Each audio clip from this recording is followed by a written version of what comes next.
Yes, yes. He said that the coffee break.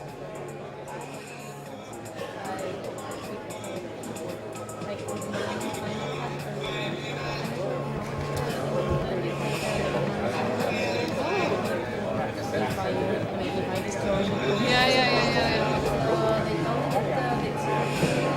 Paid for.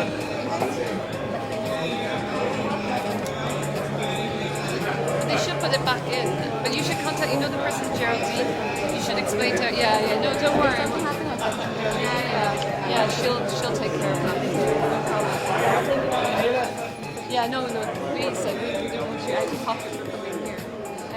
Sorry, just stay there because he was here a minute ago. Okay, so it's in the coffee break, no? So I can stay break, here yeah. without any... Yeah, because that's the thing. Yes, yeah.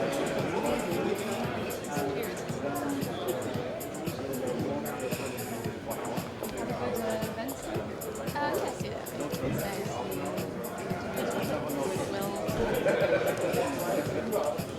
You should, I mean, you're already almost finished. Yeah. I guess that.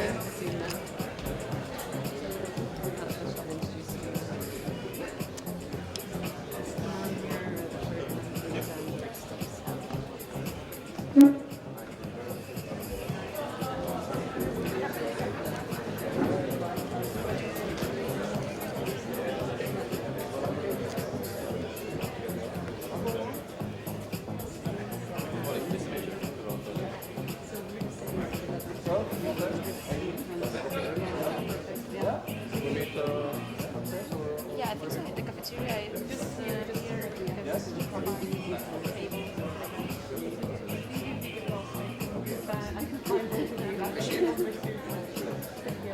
Thanks a lot. Thanks. Bye.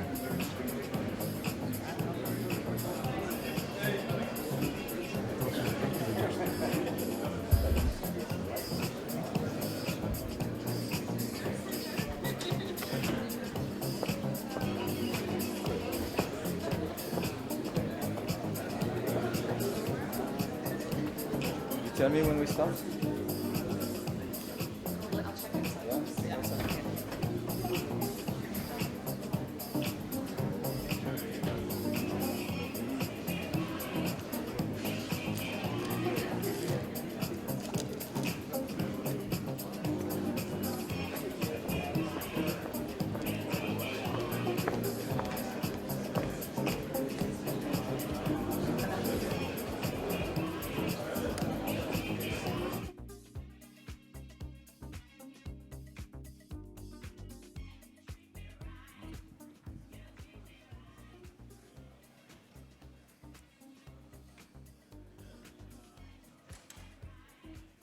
Okay, good morning everyone. Welcome to this third day of the showcase event. Welcome to those that are following us with live streaming. And I remind you that you can use the SESAR app to stay connected with the event as well. So we open this day with, let's say, view from different stakeholders on what we are doing in SESAR and why it matters. We actually start by, I would say, opening on the global aspects of aviation with some introductory remark. It's not from Katalin Radu, since he cannot be here with us today, but we have a video from Steve Kramer. As you know, the work that we perform in collaboration with ICAO is really essential in the context of SESAR, since even though we have a very strong focus of what we do for Europe, we want our solutions, the solutions that you have in the SESAR catalog, to be fully interoperable worldwide. So without transition, I propose that we watch this short video.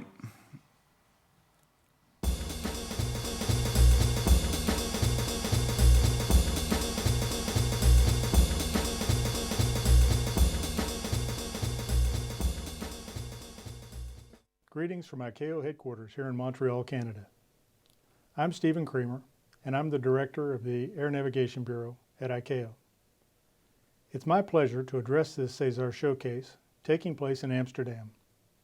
My main regret is not being able to be there with you in person. I'd like to begin by stressing that today, seeing is believing. Moving paper ideas to hands-on demonstrations is essential in proving, showing, and communicating the results of the various interoperable solutions that are now ready for implementation. This is why ICAO highly encourages this SESAR showcase and other similar activities, because we believe it will communicate the usefulness of the Global Air Navigation Plan and the related aviation system block upgrades. Both the SESAR joint undertaking and the Federal Aviation Administration have organized demonstrations throughout this year. These provide real-world implementation solutions under ICAO's Aviation System Block Upgrade umbrella and illustrate a path for ICAO members to move forward in a coordinated global context. So let me first acknowledge and commend SESAR and the FAA for organizing these significant aviation initiatives. This SESAR showcase builds on common industry standards designed to enable seamless coordination across FIR, state, and regional boundaries, as well as enhanced system interoperability.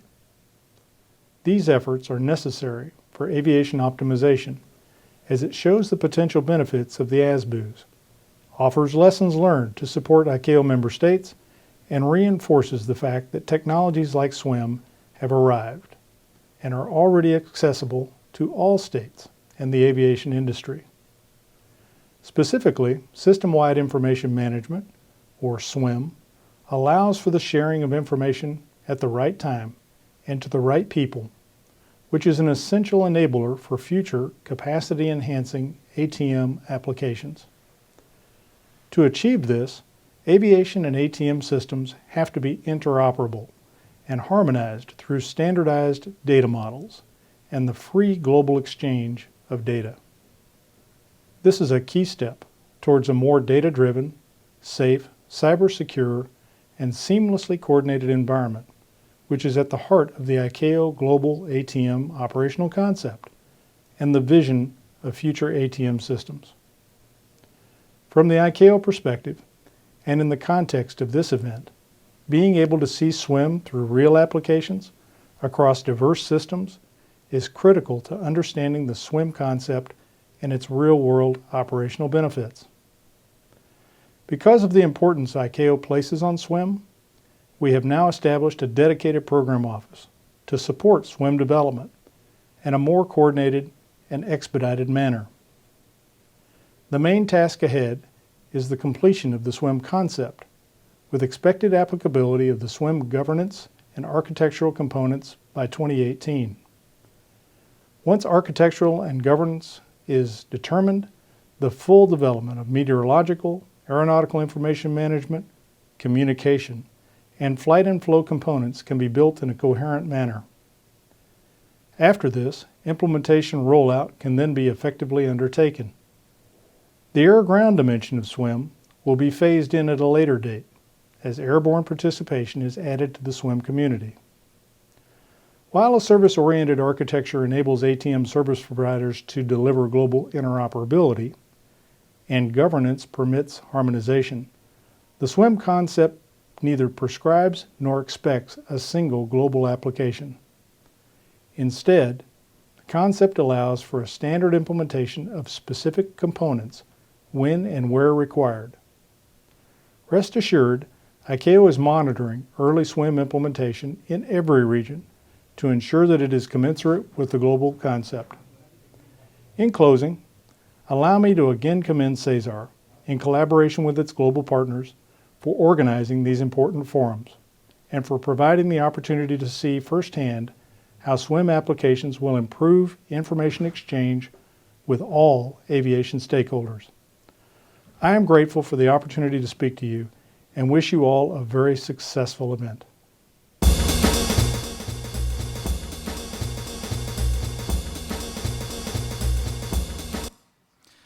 Okay, so I think this is a perfect scene setting in terms of looking as well what the impact of SESAR can be from a worldwide perspective. And I know this is a very important topic for airlines since either they operate from a worldwide connectivity standpoint, or they are buying or then selling aircrafts that have to operate across the globe in different regions, and that's why, in particular, the topic of interoperability of equipage is important, and at the heart as well of the cooperation and collaboration we have both with NextGen and with ICAO, of course. But moving back to more of a European standpoint, we have very close link with European airlines. These are, at the end of the day, the end customers of the program, as we heard on Monday, with the passengers, of course. And this is what I think we'll hear now from Thomas Reinhardt, who has taken recently the position of Managing Director of A4E, Airline for Europe. And Thomas, if you want to join, please. Thank you.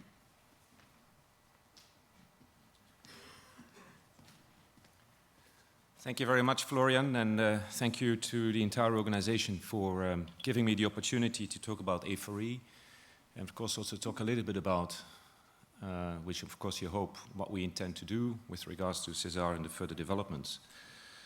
I know many of you are really excited to hear more about A4E. We've been around now for a couple of months. We're pretty recent, so I'll talk a little bit about that. Where we are with SESAR, what we are calling for, and of course what we actually are going to do about it, because that's actually a very important point on our agenda as well. So let me try to figure out how this works. It does work. Excellent. So we were established back in January, 20th of January to be exact, by what we call today our 5 founding members.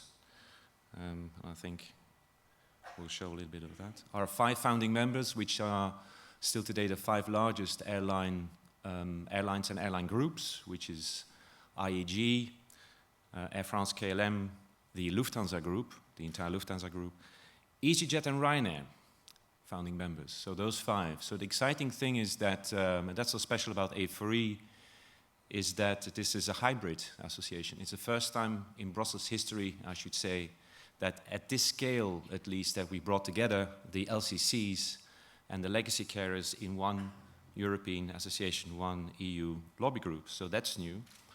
The second thing that is really new about us is that I would say it's very CEO-driven.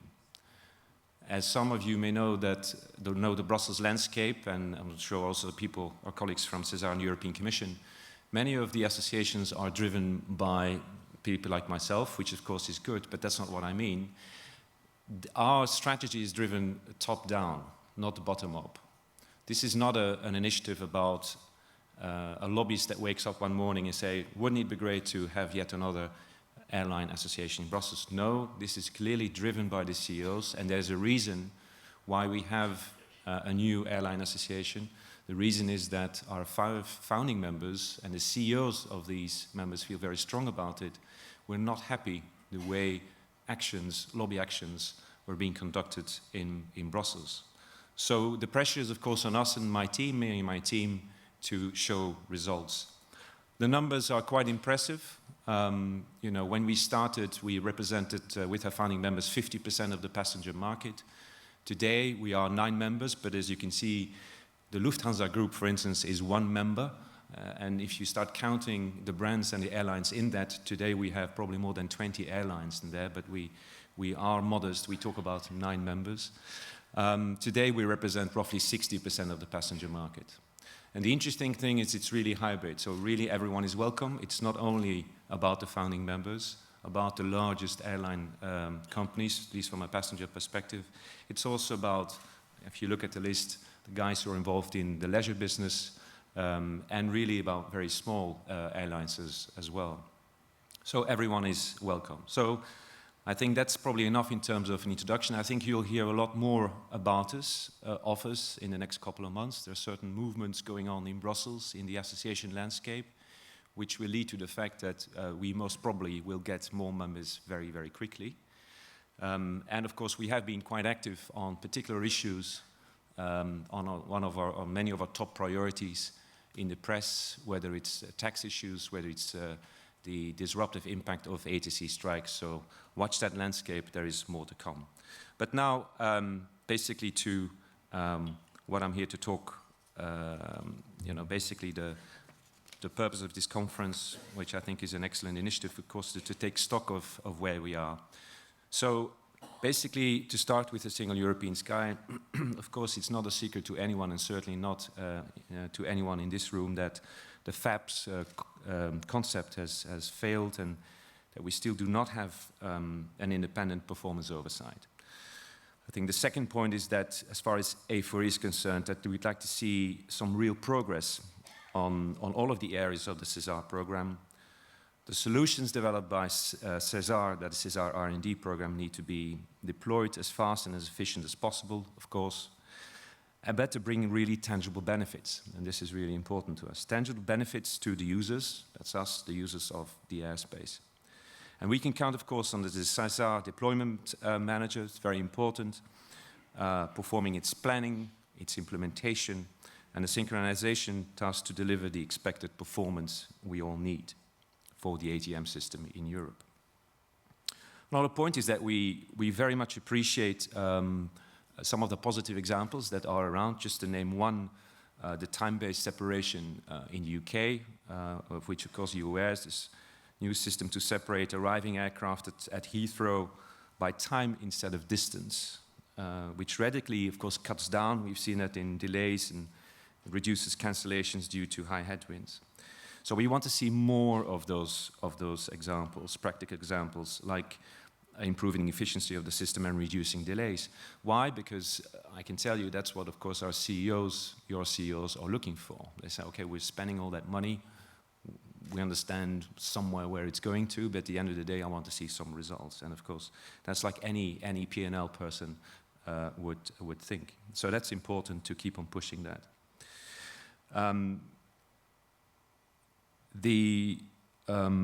As far as AEA is concerned, we welcome the recent update of the European ATM Master Plan, because it includes significant improvements over the previous editions. We strongly support and welcome sort of the more sensible view, I would say, on the challenges of the European ATM system as a whole, by switching the emphasis from strong capacity need to move to a more balanced focus on cost effectiveness, operational efficiency, of course, and capacity need. What are our asks?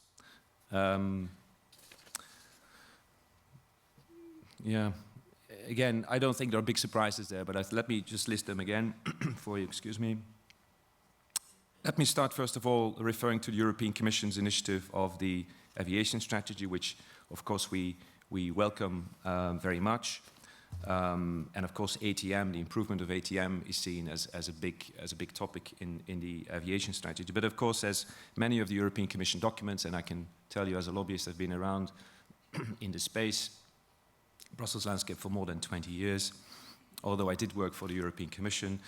But we're expecting some concrete results now for the European Commission. We as A4E, we're working closely on the topics that I mentioned in the aviation strategy with the Commission to get some concrete results. And I think the SESAR R&D project and the SESAR deployment manager are good examples, good hooks we need to continue to work on to get concrete results.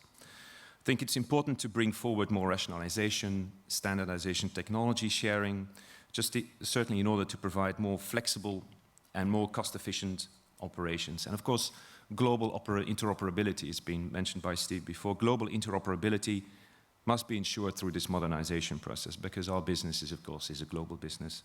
And as a global view of all activities is needed to ensure competitiveness of the European airline industry. Let's not forget it. If we want to remain competitive as a European industry, our global competitiveness, of course, is going to be key. Think of the pressure we are getting from the other regions in the world, from an airline business perspective. In addition, I think we would like to see a sustainable and, of course, a more reliable investment in European ATM modernization in both the mid and the long term. So not only the long term. Predictability of funds is, of course, a recurring topic, I would say a recurring pain, or the lack of the predictability of it. Because as business people, again, people we report to, they like to have some predictability before they make the investments. So predictability is necessary, certainly because of the current uncertainty on funds. It discourages stakeholders and prevents continuous investment planning. I stress continuous investment planning in the upcoming review of the multi-annual financial framework, which is very important, which we're looking at this moment. As to the MMF, we would like to see more emphasis on putting more money onto SESAR, not only into transport, more specifically in aviation, of course, and certainly in SESAR.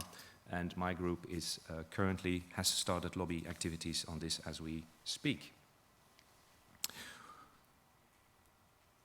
What are we doing? A little bit more detail on that. Well, obviously, the R&D pipeline of the SESAR joint undertaking with SESAR 2020 program, that's why we're here. It needs to provide the right prioritization on the projects, contributing to an ongoing, as I said again, modernization and cost efficiency of the European ATM system. The focus shall, of course, be to deliver performance benefits according to user needs, and that's, of course, users I'm representing. As to more of the funding, I mentioned MMF, but we've recently, as A4E, signed on to a project, an initiative of a number of transport associations, representing, of course, all the transport modes, including aviation, asking for basically more EU budget for transport going forward. I've been in the aviation business for a while, and I've always been struck when we talk about EU funding, irrespective of whether it's Horizon 2020 or other funding, that actually very little is going to transport, but more specifically, even less so, relatively speaking, is going to aviation, which is really strange for a sector that's probably can contribute from all transport modes most to the European economy. So I think there is some, there's not a lot of logic behind that. So we'll continue to lobby for more money for aviation as far as we are concerned, specifically for SESAR. We appreciate then the need to review the PCP, especially given that it was published more than 2 years ago now, and I think it's time to, well, we strongly demand that any proposed amendment does not distract, of course, the deployment program and the timescales, or change the technical and performance benefits. And I think most of all, it must not weaken the binding nature of the PCB itself. And I think with that, I'd like to thank you for your attention. I've tried to limit my contribution in terms of time. I'm happy to talk to you, of course, afterwards offline about the organization, or more specifically about our intentions with regard to SESAR and the deployment manager. Thank you very much.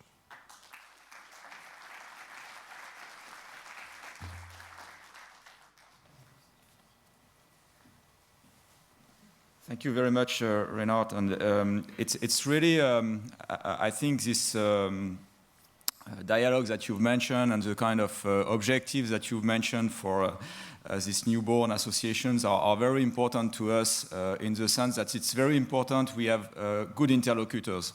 And I think in the past we quite often suffered from, I would say, the very large diversity of the opinions amongst the airspace users community. We have a diversity of airspace users, but we do have as well a need for, let's say, focusing on the right priorities. And I think this is really what I see now with the creation of A4E, the opportunity as well to have this dialogue in place. I think talking about what goes well, what as well needs to be improved in a really true and open manner. And that's at least my experience in dealing with your association today, that we have this dialogue open, and we have as well it at the right level, as you said, pretty much from a top-down perspective. And this is really important with European projects in particular to keep us focused, to keep us on track, and to keep us as well looking at the long-term perspective. So thanks for that. Talking about users of the airspace, we heard the view of the civil users of the airspace.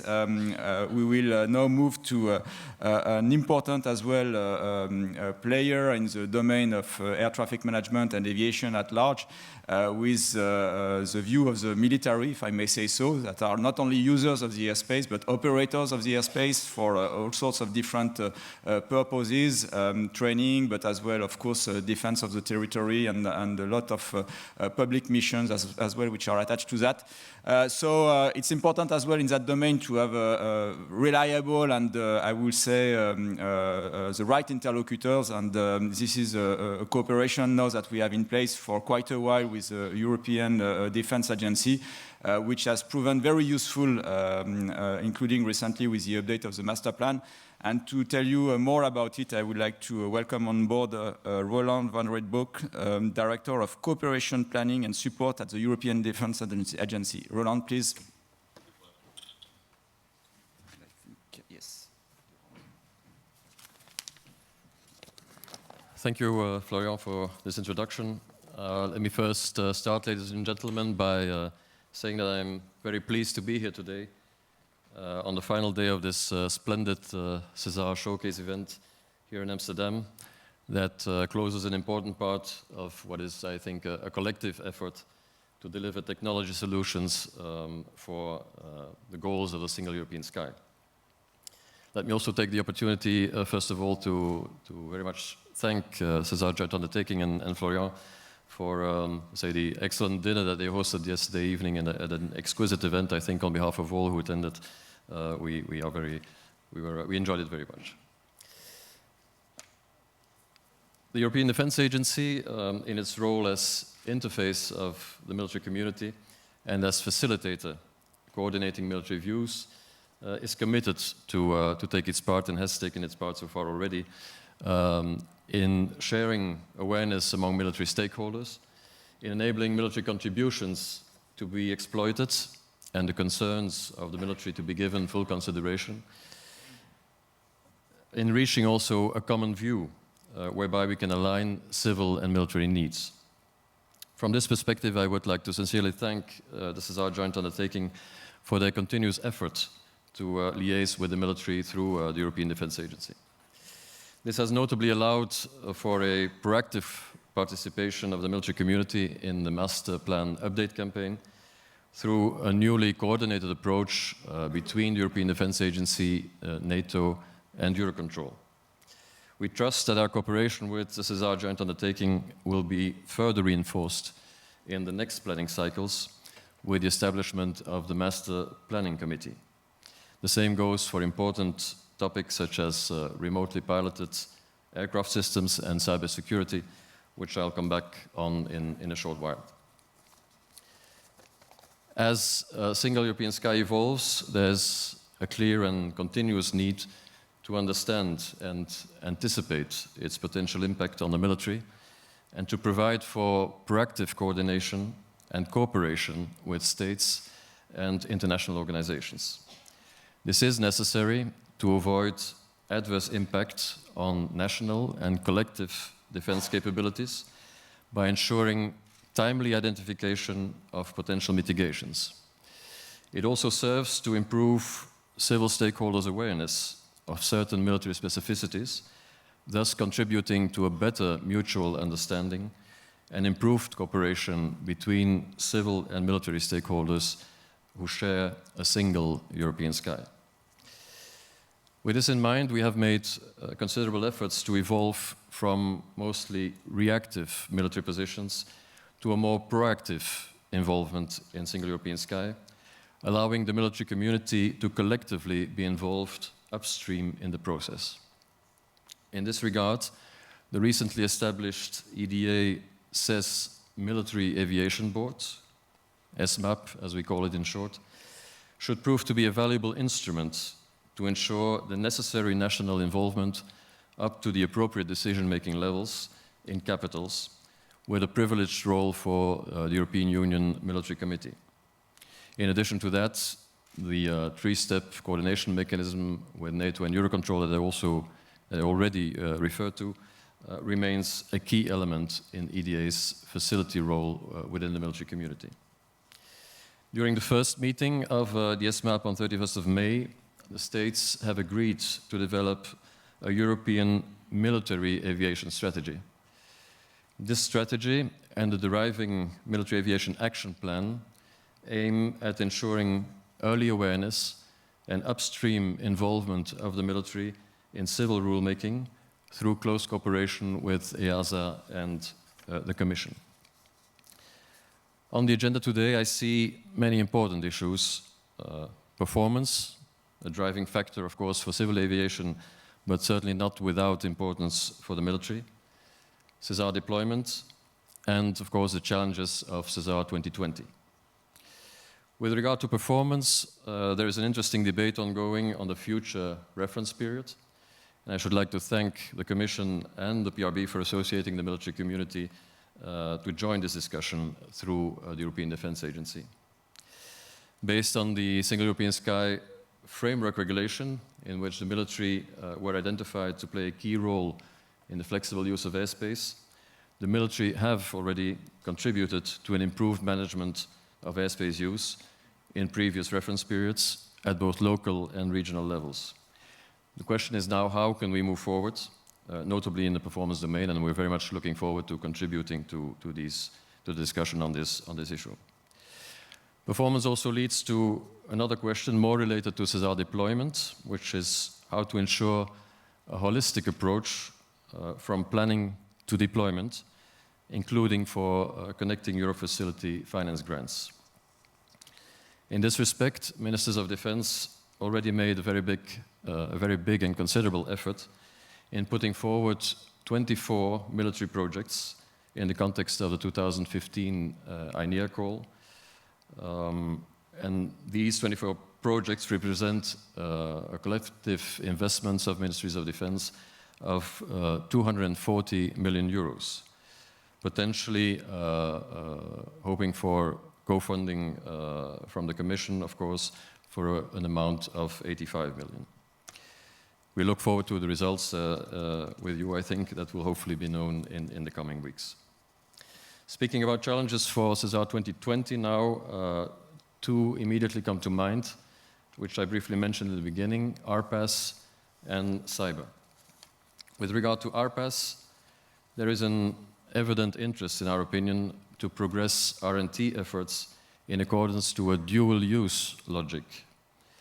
This will contribute to a more efficient use of taxpayers' money by bringing together civil and military expertise in building on the results of existing projects such as MIDCAS, ERA, DESIRE, and maximizing synergies for future R&T projects. The civil domain, of course, currently focuses on smaller UAVs, where privacy and third-party safety aspects are predominant, and large RPAS business cases are not yet in place. On the military side, however, the medium altitude, long endurance, and Predator systems will push the demand to safely integrate such category of unmanned vehicles into non-segregated airspace in Europe within the foreseeable future.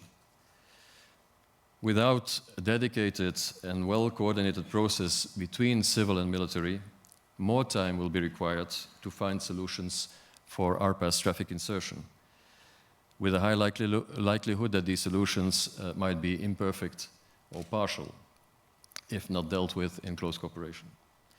The timely availability of detect and avoid and sense and avoid solutions as a prerequisite for RPAS air traffic insertion is among the biggest challenges, in our opinion.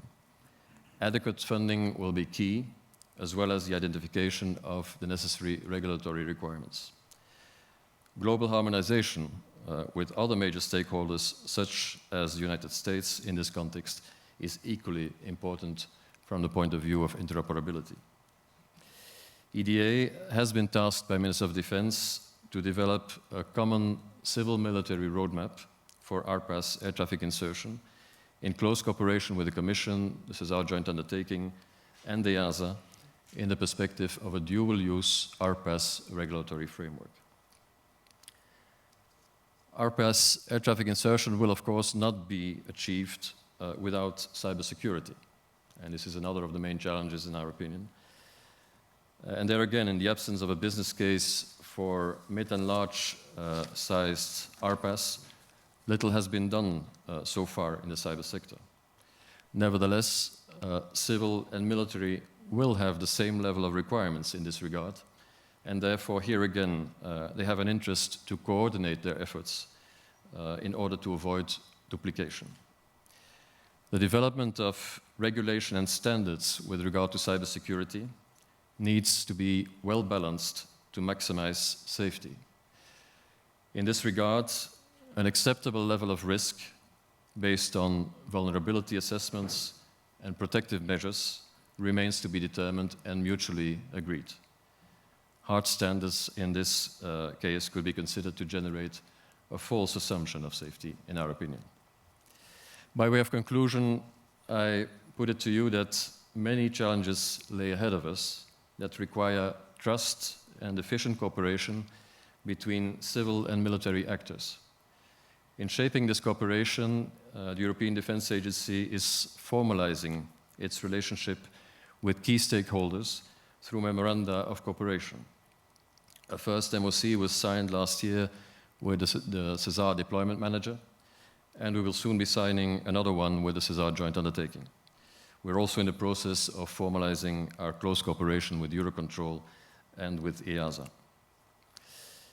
We are very pleased to be part of the transition to SESAR 2020 and look forward to further contribute to ever closer and more efficient cooperation between civil and military stakeholders in view of jointly ensuring a balanced approach to SESAR development.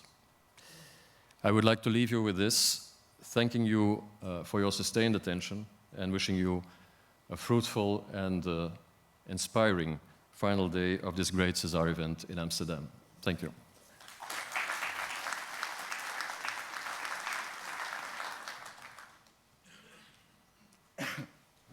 Thank you very much, Roland. As you know, the idea of this event is see is believing, so we are really looking for evidences of, I would say, what we say, what we are looking for during this event. And yesterday there was a session in one of the workshops on the civil-military interface. And to open the session, the speaker asked who has a military background, who is military in the room, and there were many hands being raised. And I think this is something we would not have seen a couple of years back. We have now an engagement and a dialogue that we have with the military community. Which goes beyond actually the dialogue. It is at a stage where people are looking for what can be implemented, how it can be implemented in very practical terms. We now have as well military projects which are being submitted to the deployment manager for implementation of the SESAR solution. And this is really, I think, the achievement that we have done through this partnership, as well as through the collaboration with EDA, which, by the way, is already up and running. I mean, we are going to sign indeed a memorandum of cooperation, but we already have a letter of intent that sets the scene, let's say, and the foundation for this cooperation. So I think this is good news for everyone that we are as well in a way incorporating all the actors of this domain and we are ready as well to work with all of them in making SESAR concrete once again, which is really the motto for this event. So thank you, Roland, for this keynotes. We are, I would say, continuing with the idea of showcasing what we have achieved, but from, I would say, a different angle, from the angle of performance. This is, as you know, the raison d'être as well of SESAR to be a performance-driven program, delivery-oriented. I remember the very early days of the launch of the program when we were talking about performance objectives to the different projects. Sometimes this was kind of something new to them. They were saying, yeah, but performance, you know, in our domain, we do stuff, it brings value for safety purposes, but it's not always clear what is the performance. And we say, no, that's not what we want to hear. We want to measure performance. We want to understand from a quantitative standpoint what at the end will be delivered through SESAR, through the different stakeholders of air traffic management. This was a very, very hard and long, I would say, endeavor in terms of talking about performance, bringing performance view into the program. The good news is that we managed to get there. It was a lot of effort to aggregate this information, to bring it together. The idea of the next session is basically to make sure that we bring to you the view of what has been achieved from that standpoint. There are always assumptions when you look about about performance, but despite those assumptions, I think today we have a very robust basis for. Sorry. No, it's okay. For introducing to you the results that you will see now in this session. So, without waiting and without further transition, I would like to welcome José Miguel de Pablo, Director of CRIDAS, that will tell you where we stand in terms of performance in SESAR. Thank you very much for this opportunity. I need to put the mic a little bit lower. I don't know why. Let me introduce in the same way that Florian has told us what is the issue for performance. I started working in performance a long time ago. More than 15 years ago, I went to a kind of symposium in Vancouver dealing with cost-benefit analysis. I think it was sponsored by ICAO. And after going so far, I went back with a not very good impression because I don't see a single number coming from this symposium. And when you go for cost-benefit analysis, you normally know very well the cost, but you should quantify the benefit. If you don't quantify the benefit, you don't know anything really, because you will invest millions of euros just without knowing what will be the return on investment of those.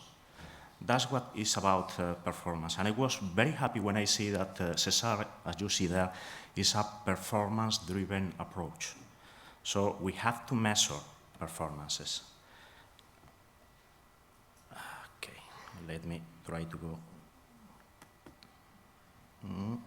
Now, so a few questions. Why we need performance assessment? We need performance assessment because we need to know if the solution we are proposing is bringing the expected benefits, quantifying those benefits.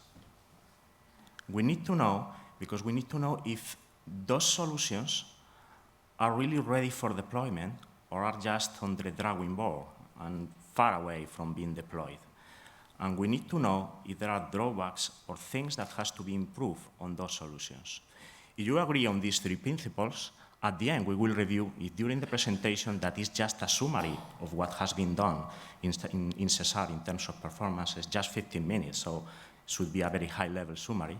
If we agree on that, you will see, could just at the end, if we comply with what we have intended to do. So what is performance assessment, really? First is a bottom-up aggregation of what has been validated. What we did in SESAR is first to run a number of exercises where the solutions have been included with validation plans, then validation reports with numbers inside, not all of them, but with numbers inside, with a certain level of maturity, so we know in every moment that a number is dealing with a level 3 readiness or whatever is, so we know the credibility of the number we have. Once we have those things, we put all of them together, we put the assumptions, we write black over white the numbers of those assumptions, what that means. We check with the hypothesis of traffic that also very clearly established the applicability of every one of the solutions, the fields where this solution would be applied, and then what we have is an assessment at European level, ECAC level, 45 states. So it's quite a strong word if we say that the numbers are based on that. For sure, there are a number of things that should be considered. The assumptions, the level of quality of the results, of whatever. But let me say that we could say proudly that it's first time that in a program with such a wide scope, we have quantitative results. That is, in my view, key for the deployment we are doing. I remember that in the previous presentation from the Airlines for Europe Association, you say that you need these kind of things. You have in SESAR. It is possible you want more accuracy. It is possible you want more level of detail. That's a matter of time, but you have the basic. You have numbers here that could indicate you if we will comply with what we have promised or not. This is the return on investment we have done in SESAR, those numbers that will encourage the implementation of the things. First time I see, and I have been working on this arena for long. Let me give you a very short example on that. If one specific project tells you that there is a reduction of 3 minutes in the taxi out time in an airport, what that means in terms of the high-level objectives we have. Initially, nothing, but SESAR has made the transformation of this very, very specific number in something that is meaningful for everyone, because we have considered a basis scenario where we know the reference against which we will compare. Then we calculate what is the performance of this basis scenario. We then calculate the improvement of the solution. We notice where this solution will be implemented, which level of traffic, in which airports, and we aggregate at the SESAR level. And that these 3 minutes translate in 0.023% fuel reduction. That is exactly one of the objectives we are looking for. That is done, not for this solution, but for all of them. That is what is in this presentation. For sure, you will not see all this level of detailing everywhere, but the aggregation result. That's the point. Then you go ahead with this. First thing is that if you would like to achieve an objective, first you need to know what is the objective. And those are the targets you are trying to comply with. And those targets come from the SES high-level goals, and you have there those numbers. So trying to put in front of every one of those objectives what we have achieved is a challenging issue, because we have detailed things, and those are top-down things. And from the validation exercises, we have bottom-up numbers. So we have to join both things together. And don't forget that SESAR is just the technological pillars. There are other pillars inside the SES approach. Every one of those pillars has to bring their own part to comply with the exercises. First thing we have done is to apportion those objectives to every one of the pillars, at least to SESAR. We have said, and you will find this on the documentation of SESAR, which part of every one of the objectives will be covered by the SESAR approach. Once we know that, we have allocated this. This is an exercise of allocation. The part of every one of the solutions we have in SESAR. So there should not be any of the SESAR solution that is not bringing benefits to the community. And then we check at European level, knowing where everything will be implemented. With all those things, we try to demonstrate through validation exercises, through obtaining numbers, which is the level of accomplishment we obtain with the current SESAR approach. Because we know that this is something that will happen on an evolutionary way. This is not a game of just one shot. We are not so lucky or not so stupid, if I could say. So what is performance assessment, really? We have made something that is, as I told you, not a single-shot game. It's a progressive performance assessment refinement. We start from estimation. At the beginning, all we have is estimation. When we define an operational concept, all we know is that what we expect from those things, and we know the targets, and we know the current situation, and then we obtain the validation results. And as far as the time is running, we are refining. Every time we have less estimations and more numbers, and finally we have good validation results. What we have, as you could see with release 1, is a performance assessment that is not completely achieving the validation targets. Then we have release 2, where we have increased the number of results, reduced estimations, and increased the validation results we have. And in the next releases, all we are doing is reducing the incertitude and improving the accuracy of the results and knowing how far we are for the results we are looking for. I should insist with numbers, not just with opinions, not just with acceptance of the people, with numbers. Next we have to do is to analyze the gap we have, that for sure is evolving, and to check what could be done to fulfill this gap. What a gap analysis will ideally tell you is if you comply with the targets you are. In a perfect approach, you will have a perfect balance and you will succeed. I'm afraid this doesn't happen never, really. What should happen sometimes is that your validation target is not accomplished. So that means you should review the concept or review the validation you have done and try to improve what you have suggested, evolving the things. So if you start using performance measurement from the beginning, it's not just to measure, it's to help the evolution of the ideas you have. Don't forget this point. The opposite, that happens sometimes, much more times than the first one I showed you, is that the performance exceeds what you are expecting from the concept you are proving. In such a way, what you should do is or refine the validation, because could be the validation is not perfect, or just reallocate a portion of the initial target to this specific solution. It's something that could happen again. That's the ideal thing. But what happens really? That the performance gap you have measured are not all of them dealing with performance, in fact. Could be coming from gaps, from assumption gaps. Remember that we have a bottom-up approach in terms of obtaining validation result, and a top-down approach in terms of target. So different assumptions and methods used in both sides. In program gaps, when I say program gaps, it's just because this is an evolving program. So every time you are measuring something, you are at the last part of a chain. And the objective you fix at the beginning, the change has evolved over the way. And just on the next loop, you will have back these benefits. But there are changes in the middle. So sometimes there are gaps in the program that you should fulfill. And flexibility, as in any research and development approach, is really needed in this issue. And for sure, we have validation gaps, areas where we don't have results coming from validation. Why? Because the program is limited in time and effort. So you should consider also those things. But that doesn't jeopardize at all the enormous effort done and the enormous amount of results achieved.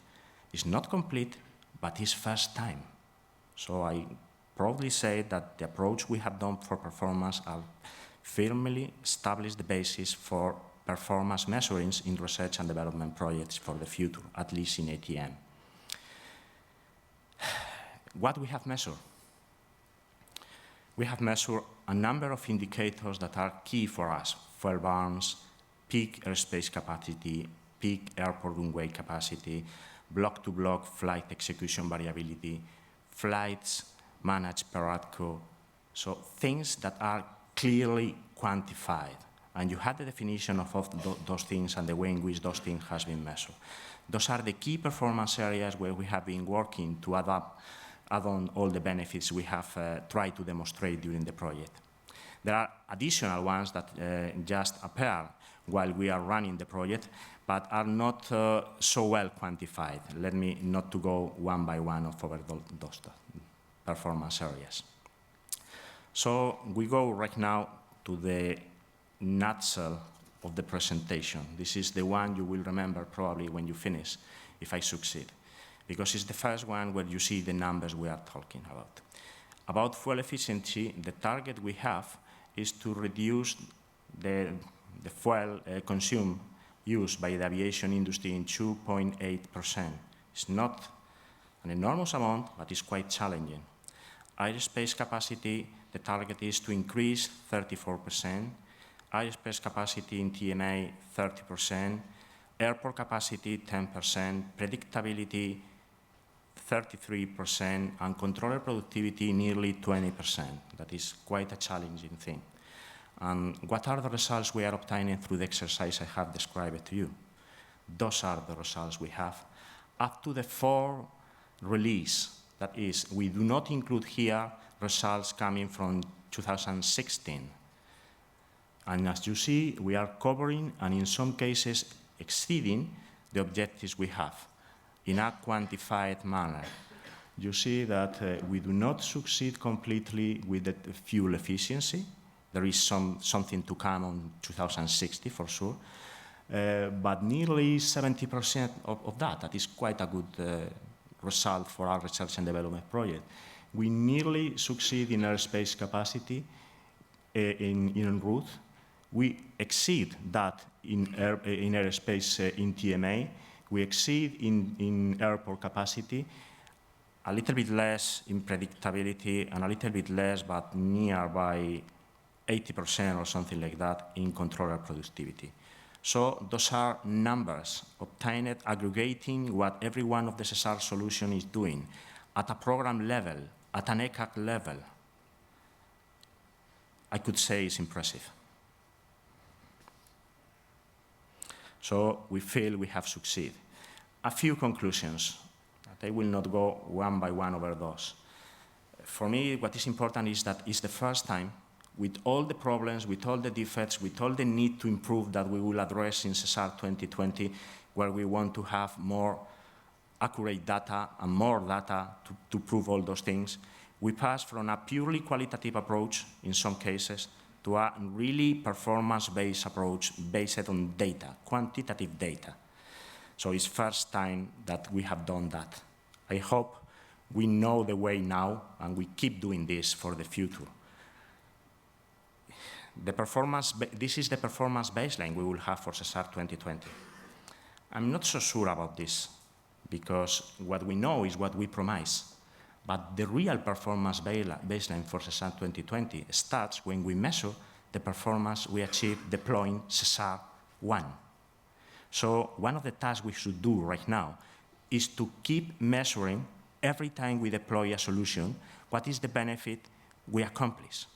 We promise to accomplish a benefit, and we should measure if we are right in our promises or not. And this is the baseline we have to challenge in SESAR 2020. Trying to make homogeneous among all the projects, the way of measuring is a challenge that we don't fully accomplish, but a very, very nice level has been fulfilled in this approach. And guidance and support to the projects has been key on that. And above all those things, teamwork, cooperation between all the projects across an enormous amount of things. I could tell you that we start, let me look for the numbers, not to be wrong when I give you numbers. In the year 2011-2012, one of the first iterations we made, there are 36 exercises bringing results.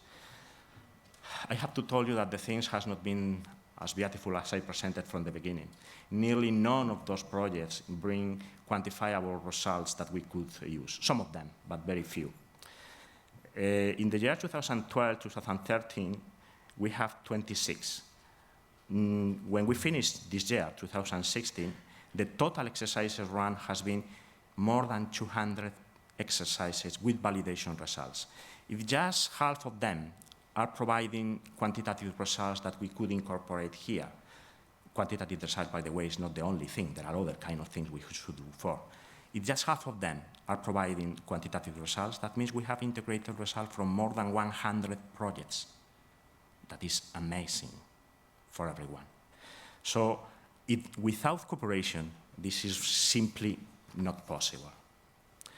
So we go again to the slides I presented at the beginning. If you remember the question, I believe when I told you that we need to measure things, we need to know if we comply with the expected benefits, I could say with the key slide I showed you before, covering nearly all the objectives that we comply with. If we go to the second one, considering that those results has included all the information about the level of maturity of the results you are giving you and the level of maturity of the solution proposed, I could say we comply with. And for the third one, the one that is dealing with the gaps and so on, this is simply the basis for SESAR 2020. So I could say we don't cover what we promise to cover in the next step. So we really acknowledge what the airlines suggested, the Airlines for Europe suggested at the beginning. We should push for having funding for completing and keeping alive a project that is really delivering things. That's all I would like to say. It's first time we did this, such a big exercise. It's far from perfect, but you should remember that the worst enemy of the good things are the perfect things. So we should keep working. Thank you very much.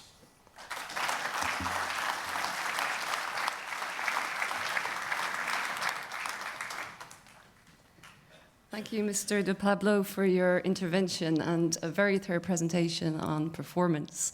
I think it's a very good reminder at this stage of the fact that we're doing research. We're not doing research for the sake of research. and it's a good way to close this last day of the event.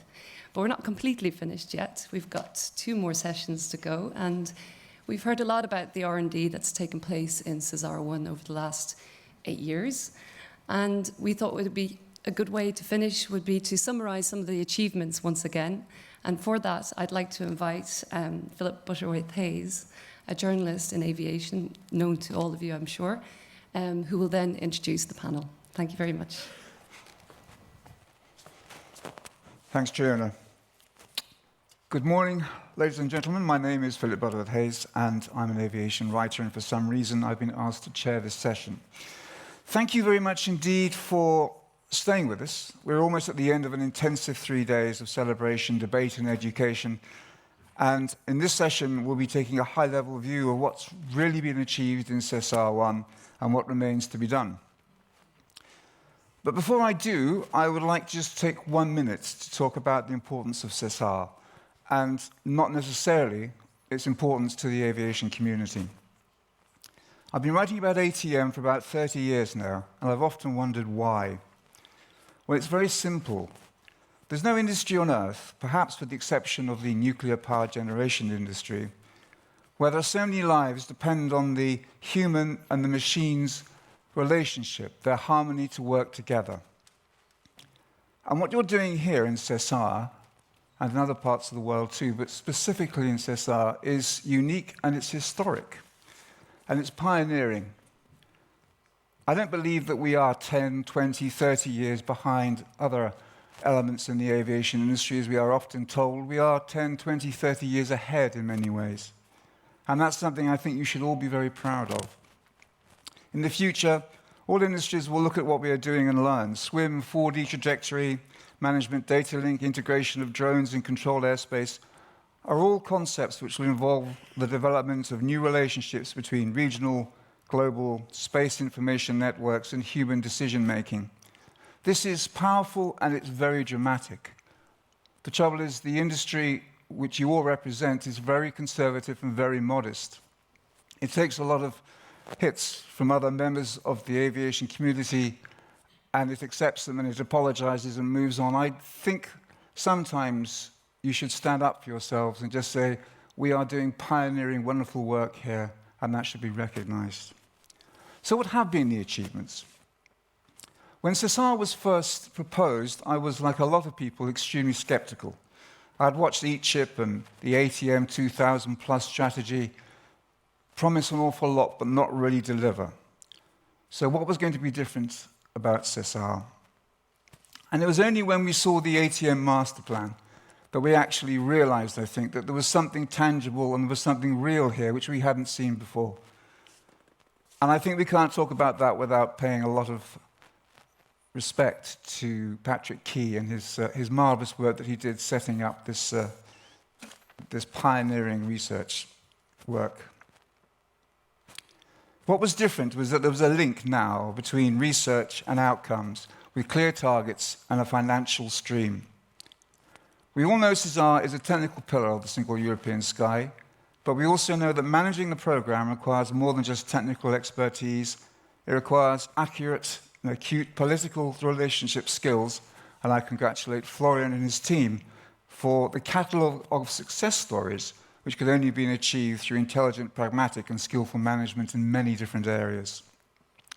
But I'm also aware there'll be many people today who are saying we have not gone far enough and we've not gone fast enough. We've spent an awful lot of money, and the results that we've delivered are encouraging but have not met their original expectations. Forging a greater understanding between us is a great thing to have, but we were expecting a lot more than that. So let's put the SESAR 1 achievements under the microscope. Let's see what really has been achieved and what remains to be done. I'm glad to say we have a panel of marvelous experts before us, and we have very different views among them. I'm going to ask each one of them to briefly outline what they think have been accomplished. I'm looking forward to the next session. We should see what they're going to be doing next. Can I invite you all to sit down and face the panel? Thank you. So we have Morten Dembik of Naviair, Michael Holzberg of Frequentis, Stefano Porfiri of Leonardo Finmeccanica, Patrick Schuster of Airbus. Patrick is, Peters is, okay. And we also have Gerard Battistella replacing Olivia Yankovic, who's representing the ACI European Airport Community. Gerard is the director of the Single European Sky at the ADP Group, but he represents the 500 European airports here. And Gerard, I would like to apologize for the increased workload my compatriots have caused you, not merely on the football field, but also in the political arena as well. Morten, perhaps I can start with you. Just a quick, brief outline on what your expectations were, what the results have been, and what you think we need to do next. Yes, actually, it's quite a difficult question you are putting to me, like you said, because on the one hand, I would say as Naviair together with its co-pans partners, not much has been achieved in SESAR. I would say looking forward to our challenge in traffic in Scandinavia, we could manage without SESAR for the next 10 years without any problem. We do deliver already the safety, the capacity, and the cost efficiency needed. On the other hand, we have realized in co-pans, and I have realized in Naviair, that if we don't find a way of bringing Europe as such forward, it doesn't really matter whether you perform very good in Scandinavia. We have Europe, we have European aviation, and we have the European population that expects that things are changing. So in co-pans, we have gone in full-heartedly in the SESAR work. And we do think that it's worthwhile doing it in that manner. If we want to bring forward aviation in Europe, we need to have on board not only the NSP services, not only the manufacturing industry, but also our regulators, also our politicians, also the military. And if we want to bring everything together, have a common view, and find the right way of moving forward, it can only be done in one program. So in that sense, we fully believe in SESAR, we fully support SESAR, and we fully work with all parties inside SESAR going forward.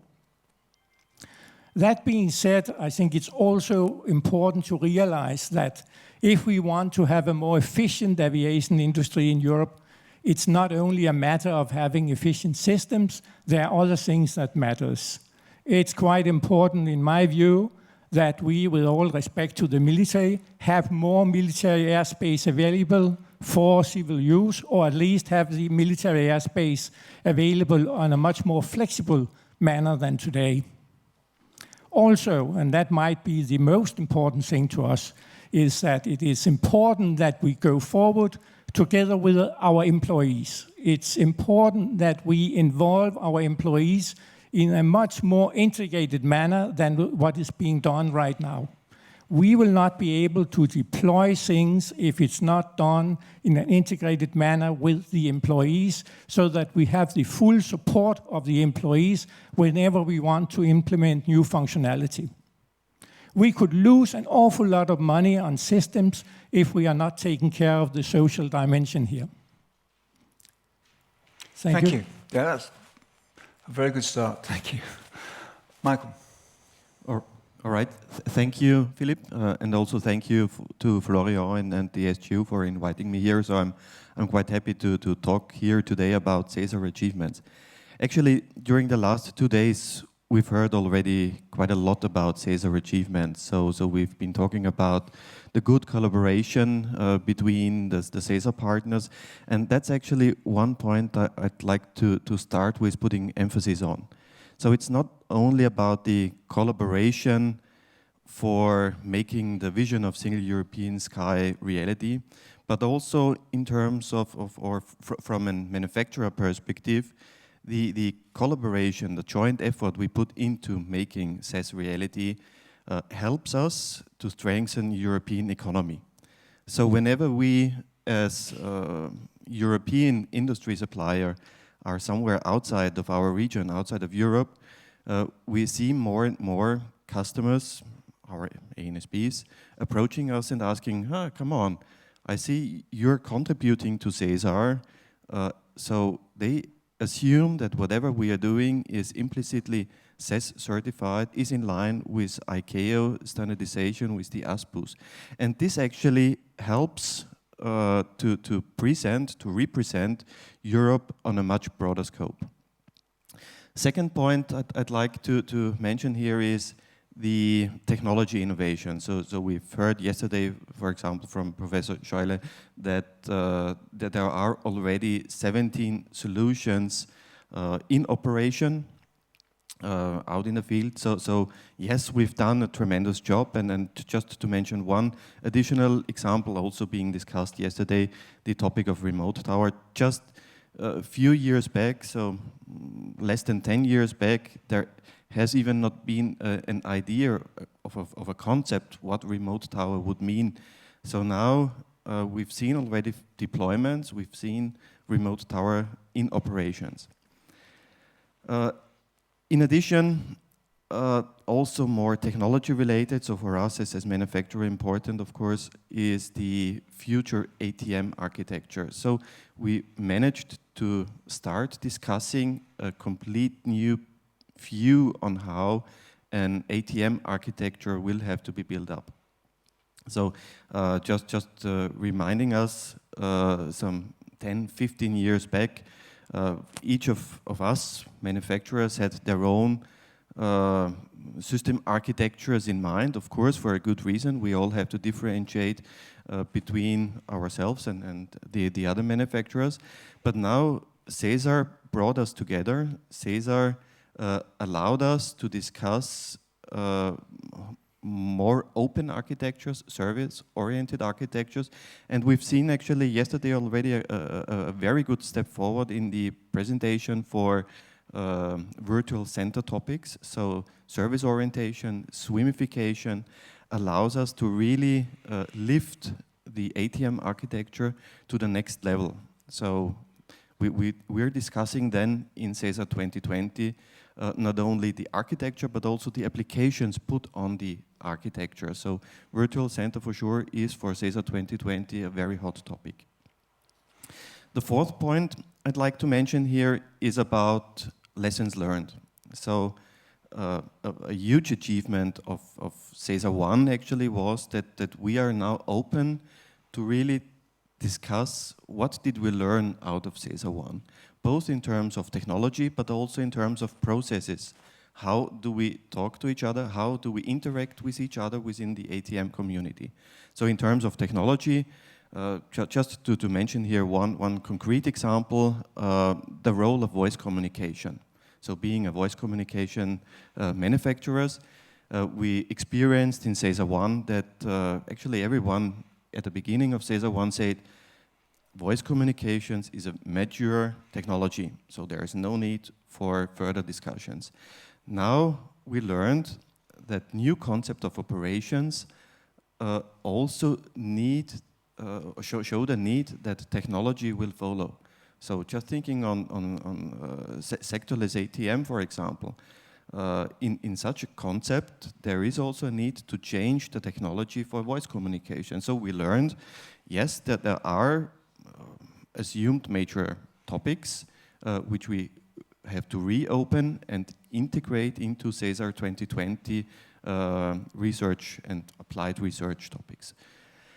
In terms of processes, we really, in SESAR 1, when we started with SESAR 1, I think we've gone through, in the beginning, a painful process of learning how we interact with each other, but also how we interact with the SESAR joint undertaking, with the European Commission. And we learned to work together, not only because of it's written somewhere in the multilateral framework agreement, but we established a good way of how to do. And this is something, this lesson learned, this is something what we really, really have to consider now also in SESAR 2020 when we start to ramp up the new projects. Okay. Thank you. Stefano, your expectations. Thank you, Philip. Good morning. to everybody. I have to admit that I was really tempted to stand up and, make some performance on the floor, but thanking for, the fantastic event that we had last night. So thanks again. So I really enjoy, and also the follow-on. I slept a few hours, so if you don't mind, I will stay like my colleague, okay? So expectation before 2009, I think is a good point. I would like to recap very shortly what was before the framework program. As Leonardo, we were present in, I remember, CATM, episode 3, EMA 1, EMA 2, and on swim. I have to admit that, Italian are creative, so we adopted an acronym, a name that was swimsuit, and commission accept this, even if it was funny. But anyhow, it was a fragmented approach, And we were, as Leonardo, also fragmented at the time, because we started SESAR with 4 companies, 3 Selexes, and Alenia Aeronautica at the time. I have to admit that as a manufacturer, as Leonardo, so our main motivation at the time was to save costs in preparation of the proposal. So we spent a lot in the past, and we also created under ASD, IMG 4 in order to save costs, but really dreaming at the unique program with the unique proposal and less management cost was really a big motivation for us. This was the expectation. Then, what's happened? So I go back immediately now, so after more than 7 years. So the important thing that, as we were discussing this morning with Peter, sorry. So the expectation exceeded, so the reality exceeded the expectation. So it means that the first point, I think, is a value, is an achievement, is the sense of belonging. So I think SESAR was able to create a way, a sense of a common share feeling to be part of something important, so part of the vision. And so together we are realizing something concrete and important for Europe. So this is the first point. I would say that the sense of belonging creates motivation and commitment to reach brilliant results. And this is what we did. Another point is about the content. So we realize concrete result. And again, so I have to also remember that the initial approach was different from what we had reached.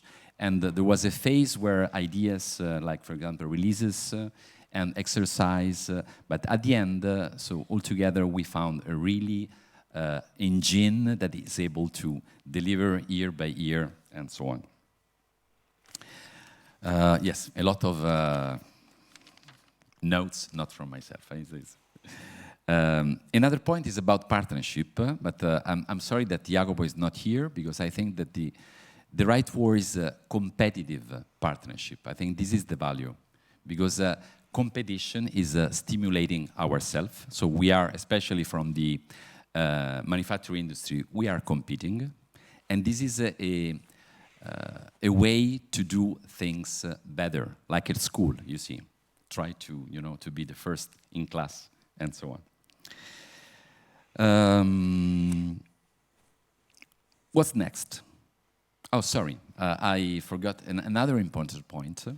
I think SESAR had success also in, let me quote, another break into the wall, because personally I lived the difference between FP and SESAR PPP.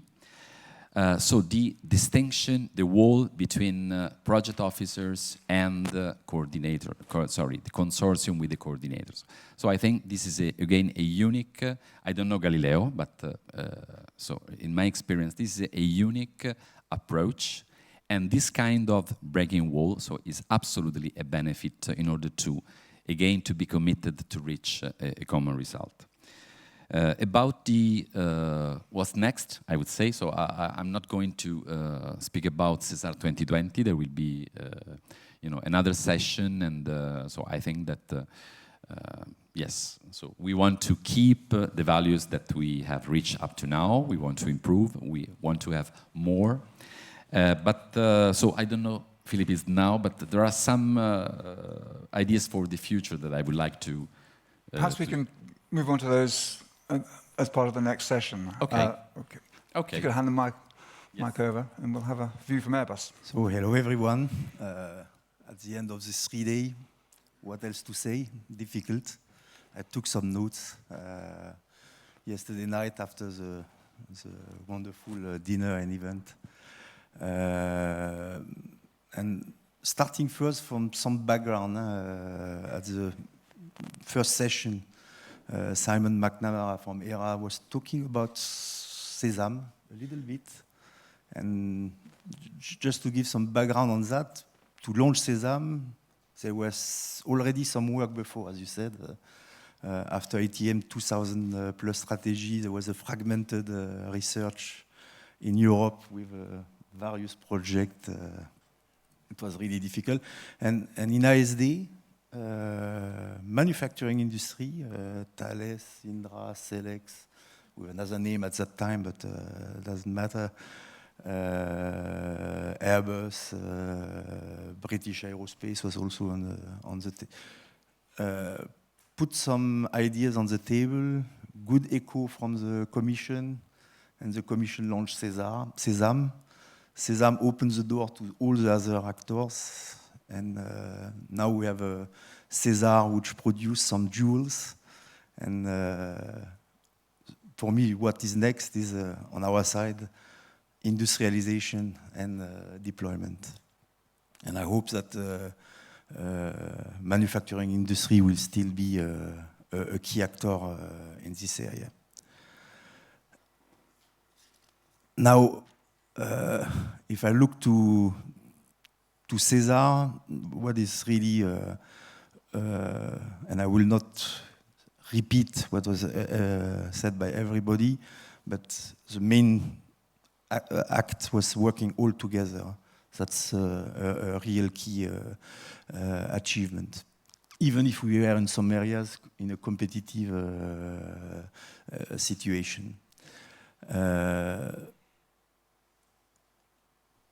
What we had also to achieve is common understanding.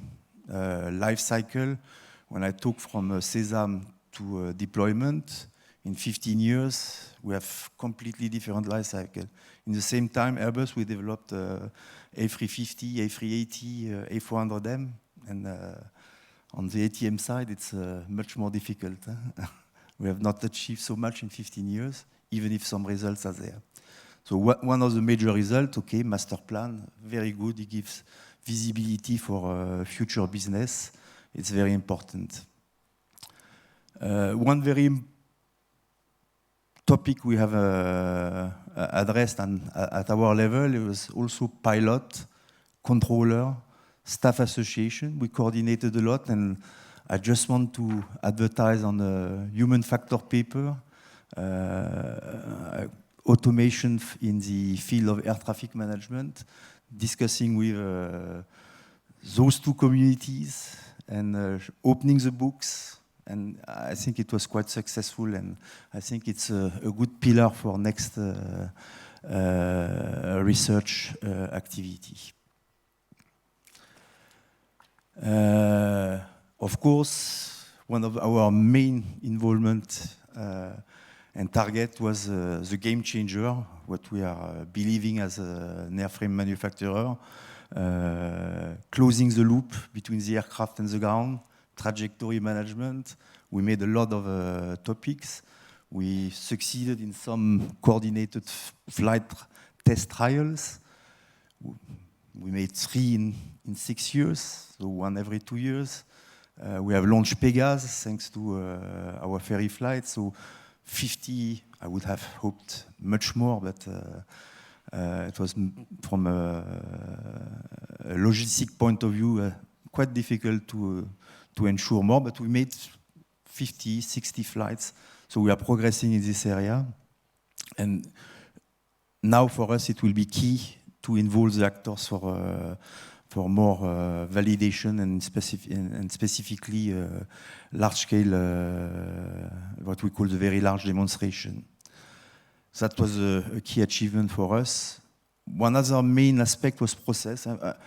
Personally, I'm not too much process-oriented, but must admit that what SESAR achieved in terms of flexibility was very important. And I hope I get the message to the European Commission.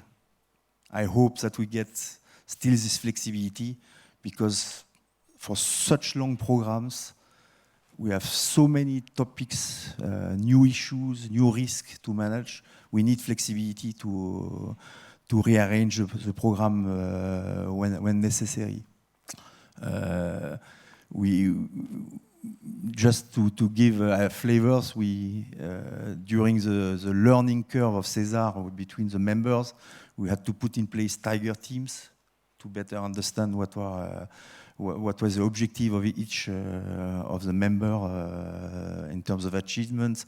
And we had to concentrate on what we called essentials, which are now the pillars of the master plan. And we had to rearrange the program with the BAFO3 in a quite constructive way. And I remember meetings in Toulouse with all the members for hours, closed in a room until we get agreement on what we needed to achieve. So it's very important to keep this spirit, and also to know that sometimes when you do research, you have to stop research. You see a dead end, you have not to continue, and you have therefore to have flexibility. So what is next in front of us, and what are our expectations? I would say on my side, I could give a secret, deliver a secret to this community. Maybe in the few hours, there is an A350, or I don't know, an A380 delivered in Toulouse.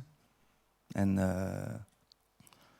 when I travel and I meet privately or for business reason, people in Europe, they are proud to see the success of European industry as reflected by Airbus. As travelers, the people are saying, oh, what a wonderful aircraft. We have now in those aircraft connectivity, they can play with internet directly on board the aircraft. The reality in the other side of the wall, in the cockpit, is far different. The secret is when we deliver those broad new aircraft, we have VORs, NDBs, 60 technology, 9060 technology. If I go further, we are delivering those aircraft with HF system, data link, voice, first for voice. When you know the quality, the accessibility of HF, the cost, the complexity of installing a HF antenna on the aircraft. We even use it for data link, 100 bits per second as a throughput rate. If I tell that to the people, they will look to me, ooh, ooh. What else? After 12, 14, 60 hours of flight in FMS managed mode, arriving in the TMA, vectored, leveled off, like Caravelle in the 60s. So you must understand that from an airframe manufacturer point of view, from the airspace users, sometimes we are frustrated. I hope that maybe Kanzo could offer me a slot to discuss how to get rid of some very old technology and pave the way to maybe transform those technology in replacement of new ones, and which makes sense for the whole community. Having said that, of course, two main aspects for the next step for us, interoperability, but a lot of was said, so I will not come back on that. But one key topic, which is at my heart, is we are not talking enough of, there are sometimes in some areas discussion about best equipped bus serve to replace first come, first serve. But beyond this idea, it's also transforming the service industry on some key topics, which is not serving, making a service based on the worst aircraft, and we have a very long life cycle. I'm sure that the A350 in 70 years will be a nightmare to retrofit for new technologies, as today the very old A310s and don't tell the other aircraft. So one of the key aspects for me that we have maybe to work in SESAR 2020 around those two major ideas is mixed fleet operation and offer service for differentiated service. And this can only be achieved if the ground, the controllers have additional tools to make it. So I hope that this will be a clear target for our next research activities. Thank you. Thanks. Thank you. Patrick, do you think SESAR 1 has been a success? Well, first let me say, if I hear you all complimenting SESAR on the achievements of last night with the nice party, I have missed something. But I'm sorry, I'm an operational air traffic controller, so I was working traffic last night. So if I'm looking tired, it's not because I partied, it's more because I've worked. Having said that, for IFATCA, for the Federation of Air Traffic Controllers, we're looking at it from a global perspective, of course, because it's not just Europe. We have other regions where similar, take NextGen in the United States, where similar projects are being brought up. What is for us the main success with SESAR is certainly that we were in it from the very beginning on at all different levels, at a, how shall I say, non-discriminatory way. We were present in the governance level at the admin board. And when I say we, that's not only IFATCA, the air traffic controllers, it's all professional staff associations. So that includes the pilots through the European Cockpit Association or IFALPA. It includes the ADCEPs through IFATSEA, and controllers as well represented through the union bodies ATC, EUC, and ETF. So if I look at that, so we were in the admin board, and we still are today, 8 years later, which is a big success for us. At work package level, we were represented, or we are represented, and that was a learning experience for us, and I think it was even more a learning experience for everybody else, but the professional staff associations, because all of a sudden people had to listen to operational input. And I think we ruffled a couple of feathers here and there, because we look at it from a very practical perspective, and not all the time that could be appreciated to the extent that we would have wished for. And we certainly made some progress there. But there was always a lot of respect for the operational opinion, and this is what counts in the end. You might have a different opinion, but the respect counts. And at the international validation level, our team in the international validation has been not only listened to, but adhered to many of the challenges that we brought up. So I'm pleased with seeing that. Taking then again sort of my international global hat, representing more than 50,000 controllers from about 130 countries worldwide, I would like to see for the future a little bit more interaction between the programs that we have. Take NextGen as the revert on the other side of the Atlantic, and sometimes it feels like NextGen and SESAR were still an ocean apart. Whereas I would prefer them working closer together for the future. We have to see what we do with these programs, be it SESAR, take NextGen, and others might come up in the future as well, especially in the fast-growing markets in the Asia-Pacific or the Africas or South America, that we serve as a role model for the rest of the world. So what is done here is been copied elsewhere, hopefully copied, otherwise people would start reinventing the wheel, and this is the other danger that we're into. And for me, And I heard before my colleague from SESAR was saying about let's work a little bit more on this, let's work on this. I would actually like to see let's perform. For me, work is not just enough. There needs to be performance, and performance is work per time. And I think we all should look back at what we have achieved and not just pat ourselves on the shoulders with what we have done, but we look forward and see how can we do better? How can we start performing now? We're out of the children's shoes, out of the small baby steps. We're 8 years further. Now we have to deliver and perform, and we have to do that more and more, not to be overrun by industry, not to be overrun by economic pressures. Thank you. Thank you. Gerard. Yes, thank you. And good morning. I would like to thank you to invite the Airport Council International to have a point of view. Olivier Vankovec cannot be there this morning. Asked me to present a point of view for the ACI. I tried to do that. But so, first of all, I want to precise the theater because it's very important for the airport and the airport operator. ACI is about 500 airport concerning by the different operation and this improvement. So just to precise for this aspect, we have 4 groups of airports.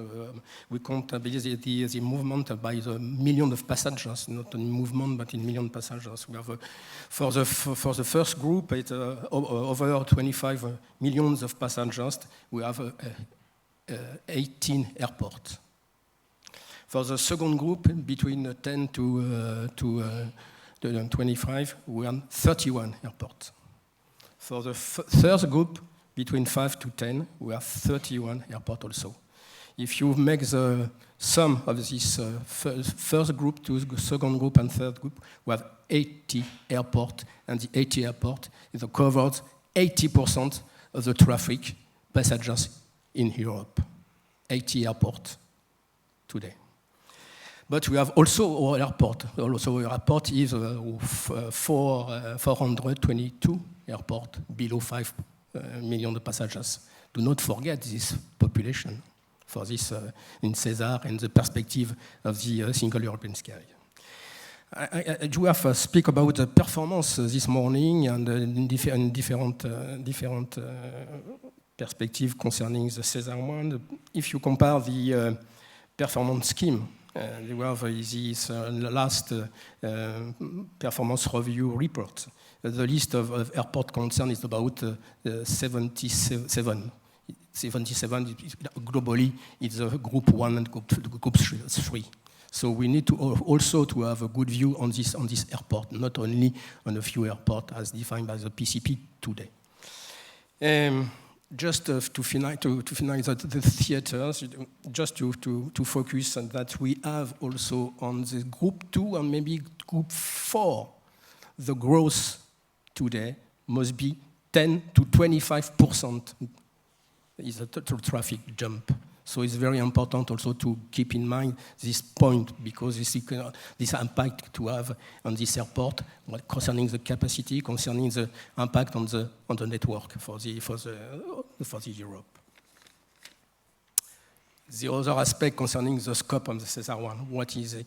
I don't know to repeat again what is said by my colleague Roser in the different presentations. This is a dialogue. This is very important. The dialogue today. We are competition to work together. This is a very important thing to do that. We are changing the new philosophy. Some part we have introduced the new paradigm. What is exactly the new paradigm when we are working together in the CDM approach? We have spoken on the first day what exactly the CDM approach and what is to work together. This is a very important thing introduced by this by SESAR. The contribution for the ACE, it's also to participate at the contribution of ATM master plan. This is very important to precise what is the skeleton, the way forward, and the structure. This is the Bible to make the study and to define exactly the SESAR solution package in SESAR 1, obviously, but in the future. If you compare the capability for the airport to participate to SESAR 1 is through the SEAC organization. The SEAC is a consortium. It wants only 6 airports. I mean, if you compare the effort, the resource given by the S6 component is 1,200. For the airport, the resource is just 150. But it's very important to participate to SESAR because the place of the airport is very important to do that. 30% of the project in SESAR concern the airport. In part for the ANSP, but in other part directly for the airport operator. And we need to work together on this aspect. For the SESAR 1, through SESAR, only 30 projects which is managed by the consortium through the SGU. Now, if we speak about what is exactly the area we are concerned for the airport, we have only to simplify these four areas. The first is concerning the performance-based navigation. We have a lot of work in the GBAS, but unfortunately the GBAS is not in the PCP, and it's very important to know the position of the colleague and for Airbus concerning this aspect.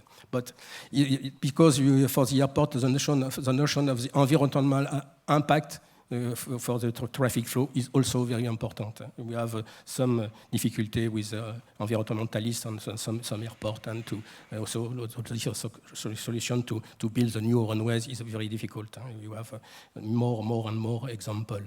The other area is very important. This is a base, is the airport integration and throughput, and this concerning not only the capacity. Keep in mind this aspect for the capacity, how you use the best use on this capacity. Don't keep in mind that the challenge of the growth for the next period, the challenge of the growth, and just to repeat that in the most likely scenario, 12% the total demand will not be accommodated. This is very important for the next period, and to improve the best use of the capacity of the airport in existing infrastructure. The third is the network collaborative management. The network collaborative management, so is very important by this SESAR solution developed by the airport operation plan, the airport operation management, and to define the link between the network. And we have defined in the SESAR 1 what is the notion of APOC, Airport Operation Center.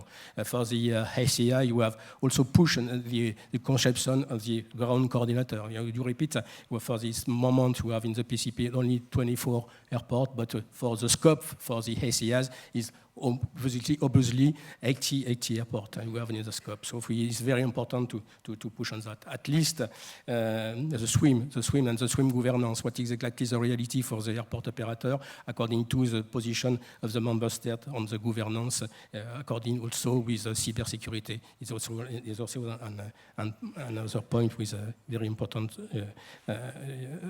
item for the future aspect. Where now we have regulations. We have a regulation concerning the PCP. We have a regulation by the Commission. 24 airports is defined at the first step.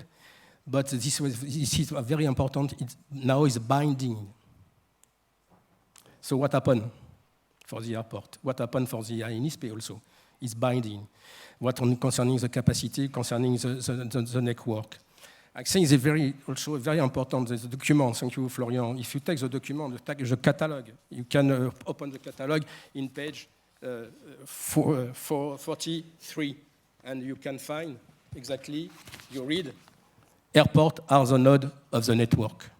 So this is very important for the passenger experience and to prove the concept for the next period. Sorry.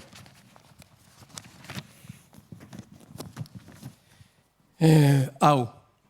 And then finish on how. How is, I say, is the role must be ensured by the deployment manager. And for the synchronizations, the synchronization on the SESAR solution to be deployed between the airport operator and the ANSP. So the part is very important. We have created at the level of the ACI, we have created special organization as the SDAG, SESAR Deployment Airport Grouping, to facilitate airport to deploy the SESAR solution. This is a success because now we deploy the SESAR solutions. And we have also, thank you for the commission given by the Connecting European Facility, an incentive, and 800 million of euros is given by the Commission. And for the other aspect, for the cohesion fund, that's 100 million of euros for the participant to deploy the SESAR solution or ATM aspect.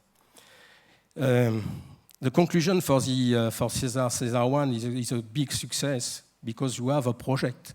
The project is deployed today at the level for the airport, only for the airport operator, and because you have some project, we have also a link with the ANSP, but we consider only the project by the airport is for the first step is 27 project by the airport operator, and the second call we have 22 projects expected. So in the total, maybe in July, in this next month, we are about, I hope, we are about 50 projects deployed from the SESAR solution given by SESAR 1. That is successful. Thank you. Thank you very much indeed. I'm going to ask you all now just to tell me if we could just take one thing from SESAR 1, one thing we've learned from SESAR 1 that needs to go into SESAR 2020. And you're only allowed one thing. It's going to be very quick because I also want to ask people in the audience, what's the one thing that really has to be in SESAR 2020 now we've learned a bit about how this thing works? Ask you very quickly, well, Morten, what's the one thing we should have? What's really important to have? And then I'm going to ask other people in the audience as well for their views. Okay, but to me it's quite simple. We need to stay focused. What is the expectation of the customer? The customer being the airlines who pay for the whole show. And they expect concrete results. And the concrete results should be high safety, high capacity, and cost efficiency. So it's very important that we high level focus on these three things. I did see the slide with the political expectations, but let's focus on these three things and let's make sure that SESAR supports all European service providers, all European ANSPs to deliver those three things. Thank you. Michael. All right, I think I just can repeat what I said before. It's about an architecture allowing us to deploy technology in support for new concept of operations. So it's the open architecture I'm advocating here. Great, thank you. Stefano. Thank you. I would say that from Leonardo's point of view, so the important thing that is the Commission, community, SGU will be able to keep high the level of commitment from investors. The perspective of manufacturing industry, of course, is different from the users. We invested a lot because so we live with contracts. So this is our life. So we invest because we are expecting a return of investment that is still. So we would like to see more. Okay. So and this is I think the key point for SESAR in the future is to maintain the level of commitment for all these stakeholders. And this, I think, for us is a key point. Very interesting, thank you. For us, key point is getting rid of vectoring. We need to fly in managed mode everywhere, every time for fuel efficiency. And this will give benefits to the customer, and help to transform the ATM. And of course, the vector on the aircraft side is trajectory. Thanks. For me, it's a result-driven approach. We need results, and you can only get results if you have quality and acceptance. And acceptance then again means involvement of all stakeholders, and I compliment you on this, because this is absolutely crucial. If you don't have everybody together, and I like to use our slogan there, we're all in this together, because otherwise we will not succeed. Thank you. Yes, thank you. To repeat again, that this is a aspect concerning the performance and the best use of the existing capacity for the airport and with all the stakeholders. And the increased predictability also is very important for the passenger experience on this airport. We are introduce a new concept with integrate some part of a land side to have a good view what exactly is the passenger, what is exactly to the punctuality for the flight. Because if you don't have a good punctuality, I don't see an impact on the network. So this is part of predictive, and also we say by the flexibility also is very important. We have improved through the deflex is a SESAR solution. So the deflex what exactly for the airlines the capability to swap. That's actually also it's very important to precise and to enhance the collaborative for the airport and all the stakeholders. That is the point. The other aspect concerning the performance. You have a presentation concerning the performance, concerning the gap, concerning exactly the solution must be deployed. Don't forget that we have no deploy the SESAR solution over the airport on the Europe. We need to define what is a part must be defined for the big airports, sure, the totality, the total, but for the other, it's a part, maybe a SESAR solutions. This is very important to don't forget this aspect, because it's impossible for the investments, maybe also the incentive given by the Commission to develop all SESAR solutions over all airports. Great. Thank you. Right, I'm going to open this up to the audience now. You've got one idea that's come from SESAR 1, something we've learned, could be about obstacles, what we need to do to continue it. Yeah. My name is Koos Noordeloos from Schiphol Airport. What I hear is a lot of what goes around. The two things I think are really, really, really important is solving, and that is 4D trajectory and network management by collaborative decision making. All the other things are things around. I have a feeling that we're walking around the real issue. That should be the focus. That's the only focus. Thank you. Thank you. Any more views? Yes, we have a hand up there. Okay. Good morning, Henkel of Eurocontrol. I want to share one thing. I attended an e-connectivity conference a month ago, and it was about the developments in the cabin of the aircraft. Patrick Schuster was alluding to that, and I was amazed about all the developments there and how airline maintenance were benefits for high capacity bandwidth and how the developments took place. And there's such a difference between what's happening in the cockpit and what's happening in the cabin. And I was wondering how we could leverage this and how we could really make progress, the concrete progress. Sometimes it looks like sailing. There's a lot of wind in the sails, but with the anchor still out, dragging through the mud. Thank you. I'm interested to hear the view of the panel. Okay, perhaps we can do that one afterwards. That's a good question. What I'm looking for is some solutions. Is something... Here's some answers, not some more questions. We've got lots of questions. Any ideas about what, if there's one thing that comes out of SESAR 2020 that we've learned from SESAR 1, what is it? It could be a procedure, it could be a way of working, it could be a program, it could be understanding more about how SWIM works. We have the Commission here. It'd be good to get some people's views. Okay, well, obviously it's been a huge success. SESAR 1 has ticked a lot of boxes. I think we're nearing the end of this session now, and I'd like to thank everybody very much indeed for coming here. I'd like to thank the speakers. I'd like to thank your attendance, and one small housekeeping matter. We were due to come back here at 11:30 after the coffee break. That's now being extended to 11:45. So we'll see you all back here at 11:45. Thank you.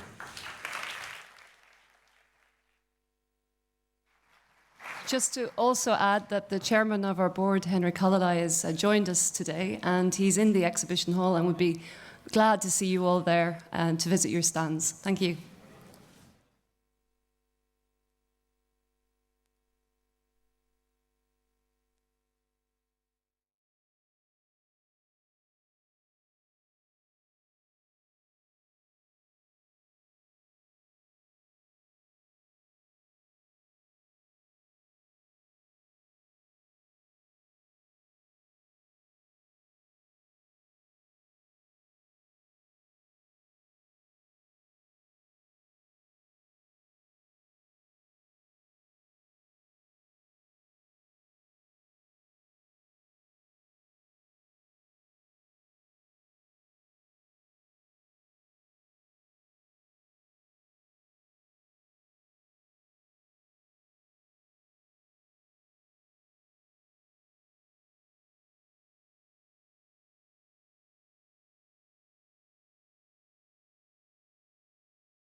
fine. I will be standing and just walking a bit. Yeah.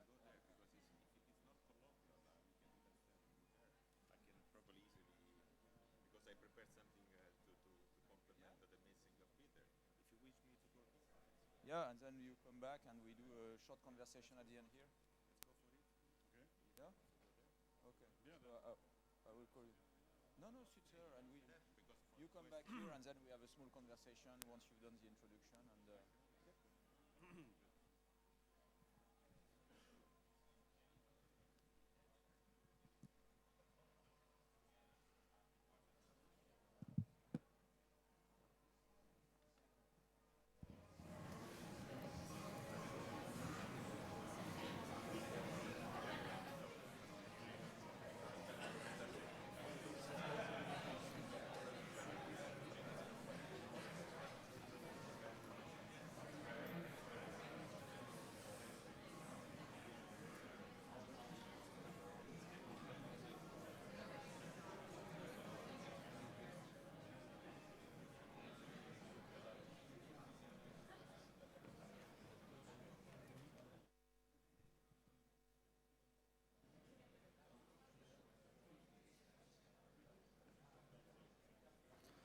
Okay.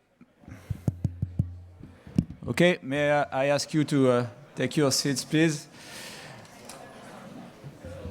Okay, so we are getting close to the end of the event, and the idea of the event was, of course, to showcase what we have achieved in SESAR 1, but as well to give you a flavor of what's coming next, and basically to bridge the results of SESAR 1 with what we expect, of course, to deploy and implement, but as well what we expect to further perform in terms of research and development activities as part of SESAR 2020. So to cover those aspects, I really have a warm welcome on stage for the two speakers, or I would say the two partners that will accompany me with this theme of what's on the horizon.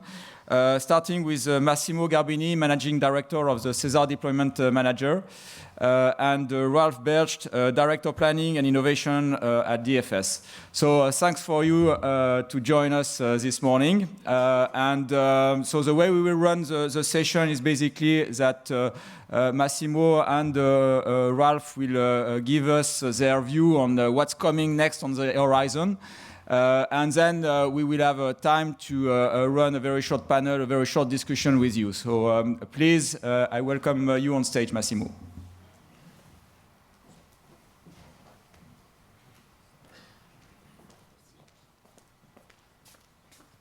Good morning, everyone.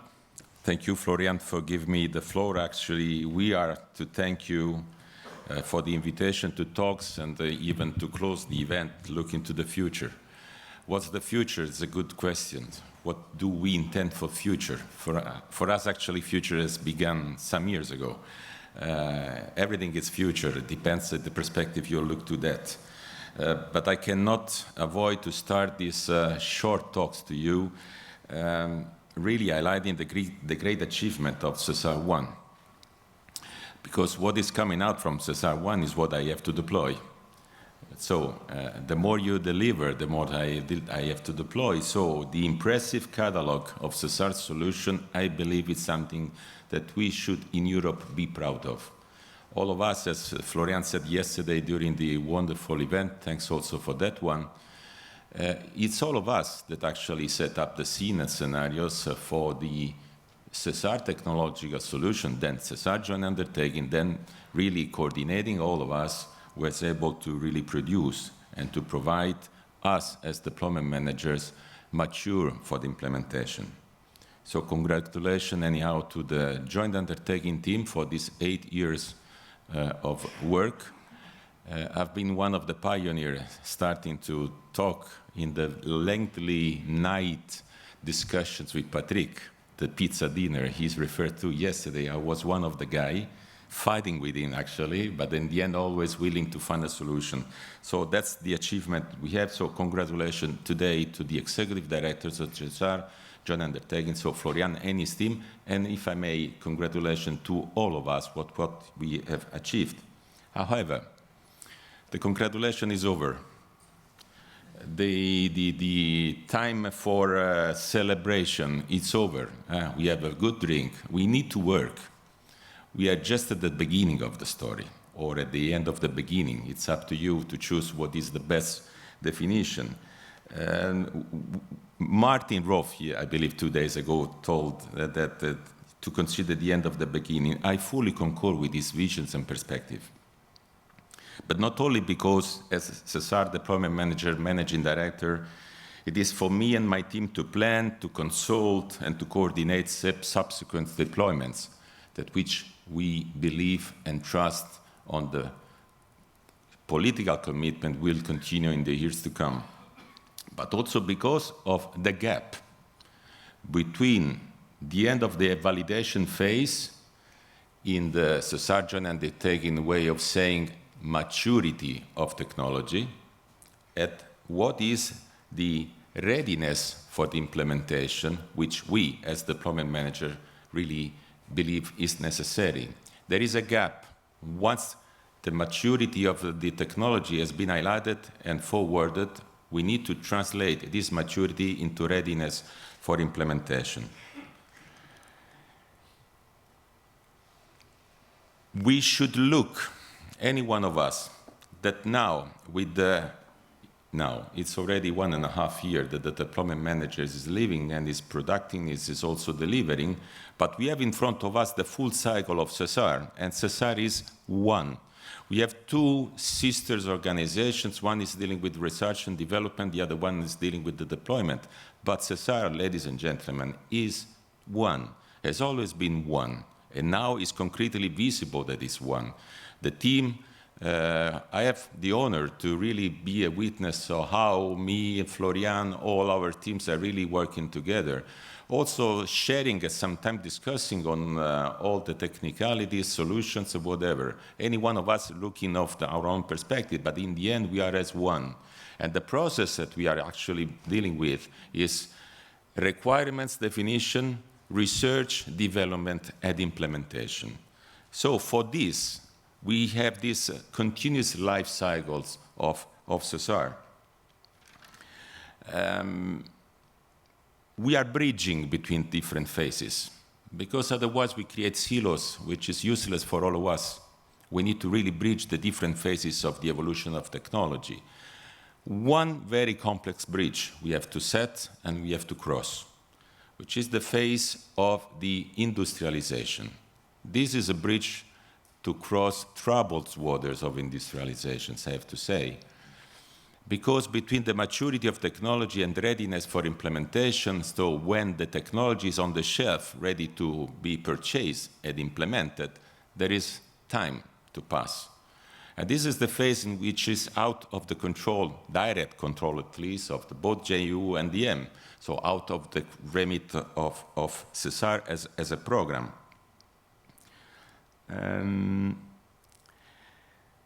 We believe that it's time that, not this time, it's necessary, it's absolutely deeply necessary that both the standardizations body, the regulators, really played a role to be consistent with the timing of the evolution of technology. Times are changing, technology changes any day. We cannot wait the time that all this huge, important, necessary body can take to really make standards and regulation how to use this technology. I would like always to remember SESAR is not only dealing with technology, we are talking about also procedures. So we need to validate, we need to really standardize both technology implication, technology usage, and the procedure on that technology. But I also urge manufacturing industries everywhere, ground, airborne, any kind of manufacturing industry should also play the role in, since they are involved into these standardizations body, to really play the role since they are aware what we have been delivering in joint undertaking, what we want to be ready to deploy to get these standards and validations really ready. On the manufacturers, I would also urge them to really change a little bit of mind. In which sense? They are part of the joint undertaking from the very beginning. They know what is the outcomes of technology. We need technology ready on shelf to be implemented. They, from my point of view, really played a role to anticipate, because differently what was in the former period in which they have to imagine what the investors could need to invest, we now know exactly what to be necessarily invested in Europe. They know the list, you guys know the list of technology to be implemented by your customers, by European customers, and European market represents the showcase for the external Europe of the market.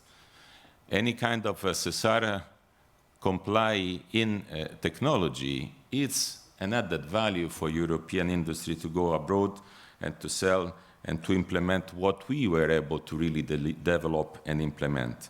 So please, to the manufacturers, to take the lead in really anticipating a little bit what we really need.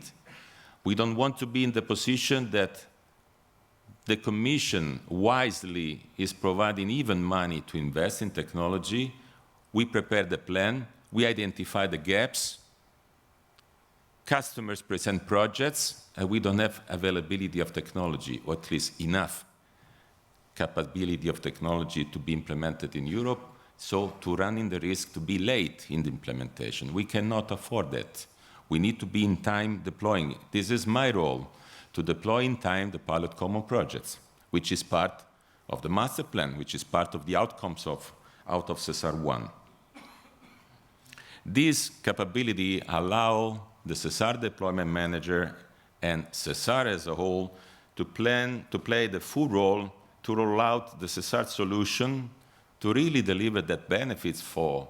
That's why SESAR has been launched in the 2008 formally, and through the more efficient operations.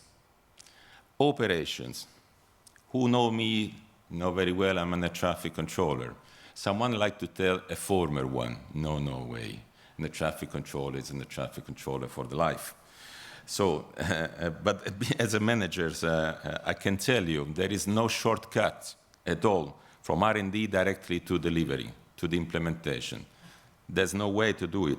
R&D and the catalog of SESAR solution can only be translated into performance only if we are able to really connect the technological implementation to the R&D and the operation. So the procurement phase and the implementation phase shall be very well coordinated between the end of the validation process and the real implementation. Otherwise, there's no delivery, there's no benefit in terms of operation.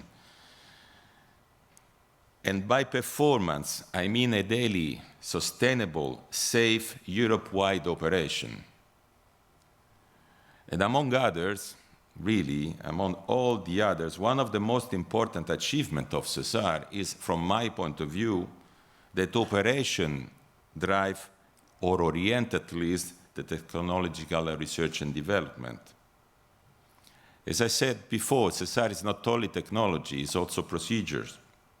SESAR is a real human-centered design program. The human is at the center, shall be at the center. I can provide you my personal experience, very former time, Italian Air Force, 1980. Come on, it's too long time ago. You are aware, when you say it in dates, you're really aware of how long time has passed. We have been presented with technology we never used. Wonderful technology from engineering point of view, but not usable in terms of air traffic control. We cannot no longer continue like this. We are not, in fact. Europe took very important decisions, establishing a centralized research and development center and one huge program, SESAR, to really put the operation in the middle. So the operational requirements are really driving technology.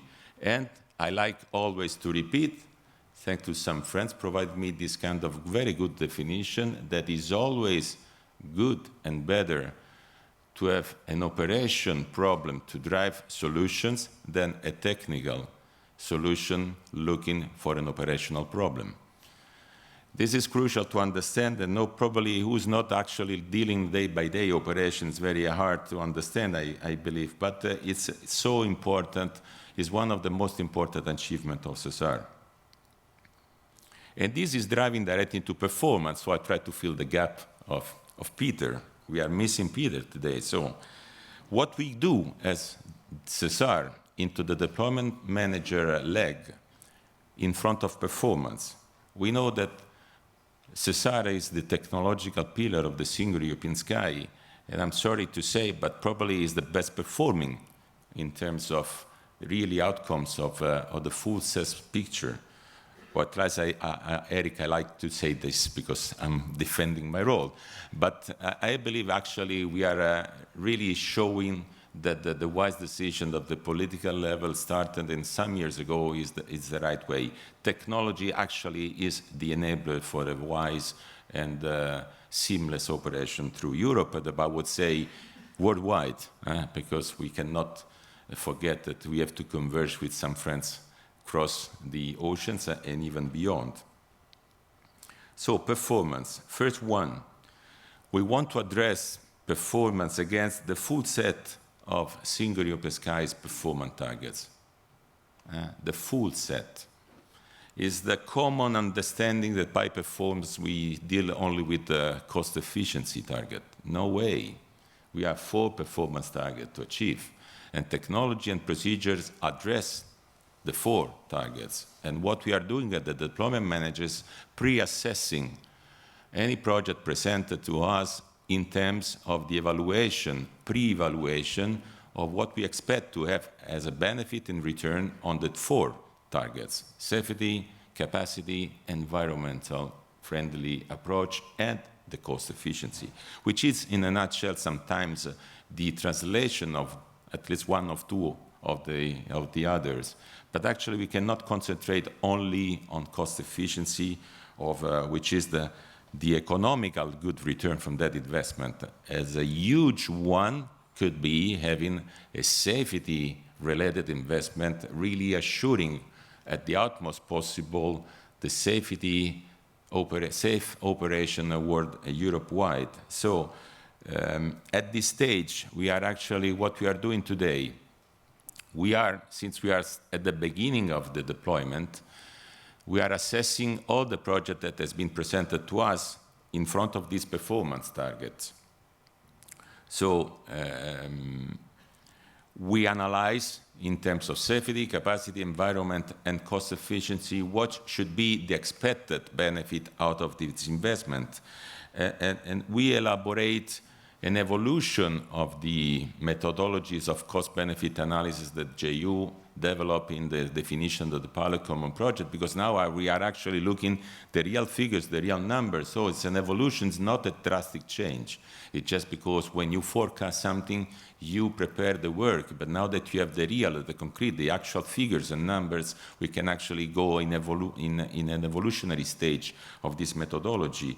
And once we will have the real, concrete final stage of these implementations of project, we can assess and matching, which was the expectation, with the real achievement. So we are working together with the joint undertaking for really mature and evolve this kind of methodology. Together with the network managers, we are able to analyze and assess which is the operational benefit out of some implementation project, but also to measure actually, which is the capacity increase, which is the environmental approach on that. And in the end, we arrive also to the cost efficiency.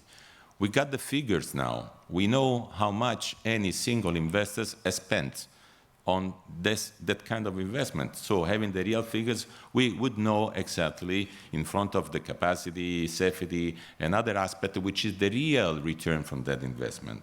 So this is important to say. The refinement of the methodology of cost-benefit analysis is one of the most complex parts, and mainly because now we are going to launch an assessment campaign, an internal one, and we are going to share with all the others how to translate in economical, not financial, but economical figures, safety. Because we believe this is very core needs we have. Because when we talk about safety, which is the level of safety, okay, 0 accident, good. We are aiming to that everywhere. This is my mission from the very beginning of my working life, which is higher than the other one, but not. But how can we translate the return from an investment which is mainly related to safety? It's difficult to monetize, I would say, no? So we need to find a way how to economically translate this benefit, because it's very important. Sorry, again, if I bring my personal experience, I was part of an organization which was dealing with an accident on a runway. It was Linate, 2001. 118 people dead there because of technology lack. Okay? How can we economically translate the implementation of surface rate of movement, safety nets, whatever? What is the impact of a potential incident, worst accident on that? How can we are able to translate this? It's a challenge, but it's something that we are really asked to do for the Commission, for the users, for the citizens of Europe. We need to know that we are investing in technology to really reassure people flying, because a safe flight means a strong aviation industry. It's the first core business for navigation service providers and airlines. We saw what happened to Malaysian airline after accident. An accident in this field, and we always have to cross the finger, I understand, but I've been living with this scary situation of my professional life. So we have to address it. We need to really be able to translate in some economical figures out of that.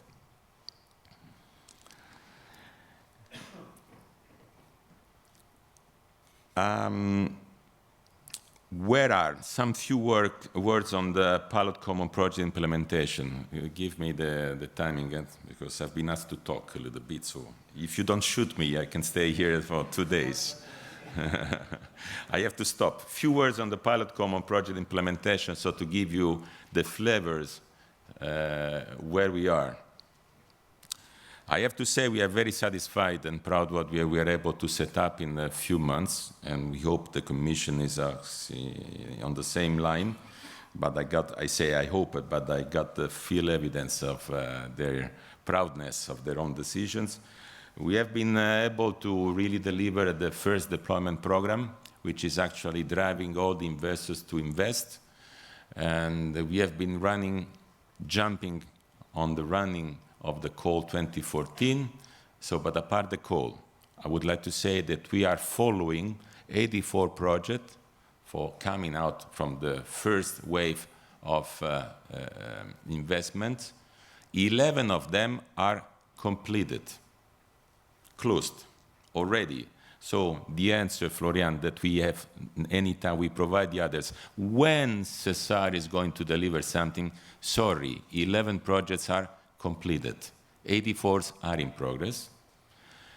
We are waiting for the decisions for the 2015 call, but more or less consider that we could be awarded by something like 600 million euros of co-funding. That linked to the other 320 million makes roughly 1 billion euros. That translated in investment is 2 billion euros of investment already launched.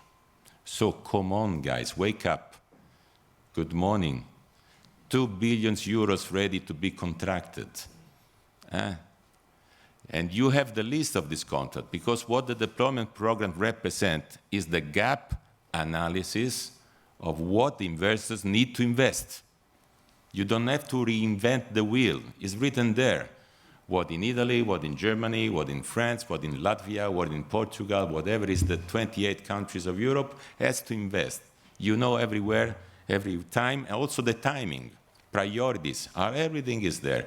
We have set an appendix to the plan where anyone could look, let me see what is going to happen in Croatia. You go there, you see which is the gap, which is the timing, if there is funding available, if there is tenders available, whatever it is. You have the tool now. We are working for you, with you and for you. And we need to really be able to react and to answer, which is the Commission wish, which is a very important commitment, since they are going to provide us money for that. It's the very first time it happens in ATM. Now we are taking this for given. It is not. My former role as a CEO of an NSP, I invested my own finance, my own company finance. I was unable, unfortunately, to get the chance at the benefit of co-funding. It's lucky that the new ones. But it's important really this to be understood. And I go to conclude, Florian. You asked me to talk, I talk.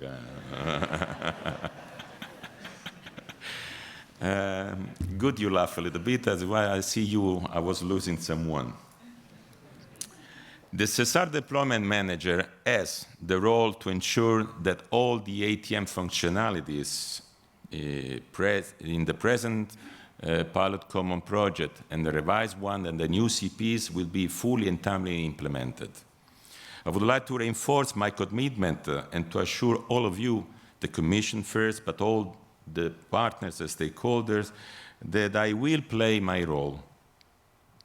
Me and my team, of course, and SESAR deployment managers will accomplish its mission.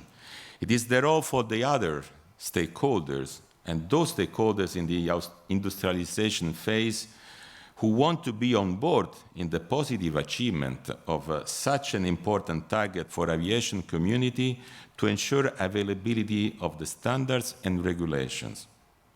Who do not understand that it's time to act, and to act probably differently from the former period, is out of the history of European ATM implementation. And they will not block.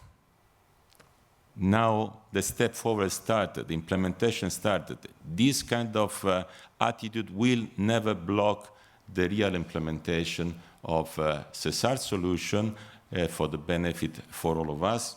And so thank you very much for your attention, and I will be very happy to answer to some arising questions. Thanks.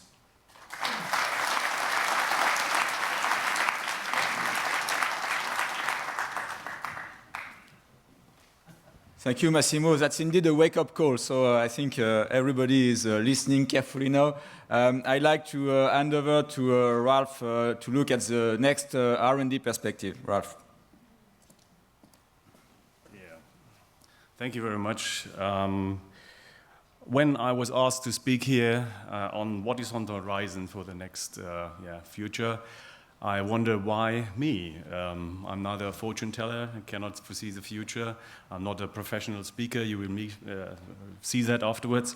But then I realized that one day I showed Florian, I invited him to Germany, to DFS, and showed him a real-time simulation on a concept which I will afterwards talk a little bit more about. And so that could be the reason why, because it was a little bit more in the future. So take care, what you show to Florian, you may end up like me today here. So, but jokes aside, so I'm really happy to give you some insight in that what I think is on the horizon.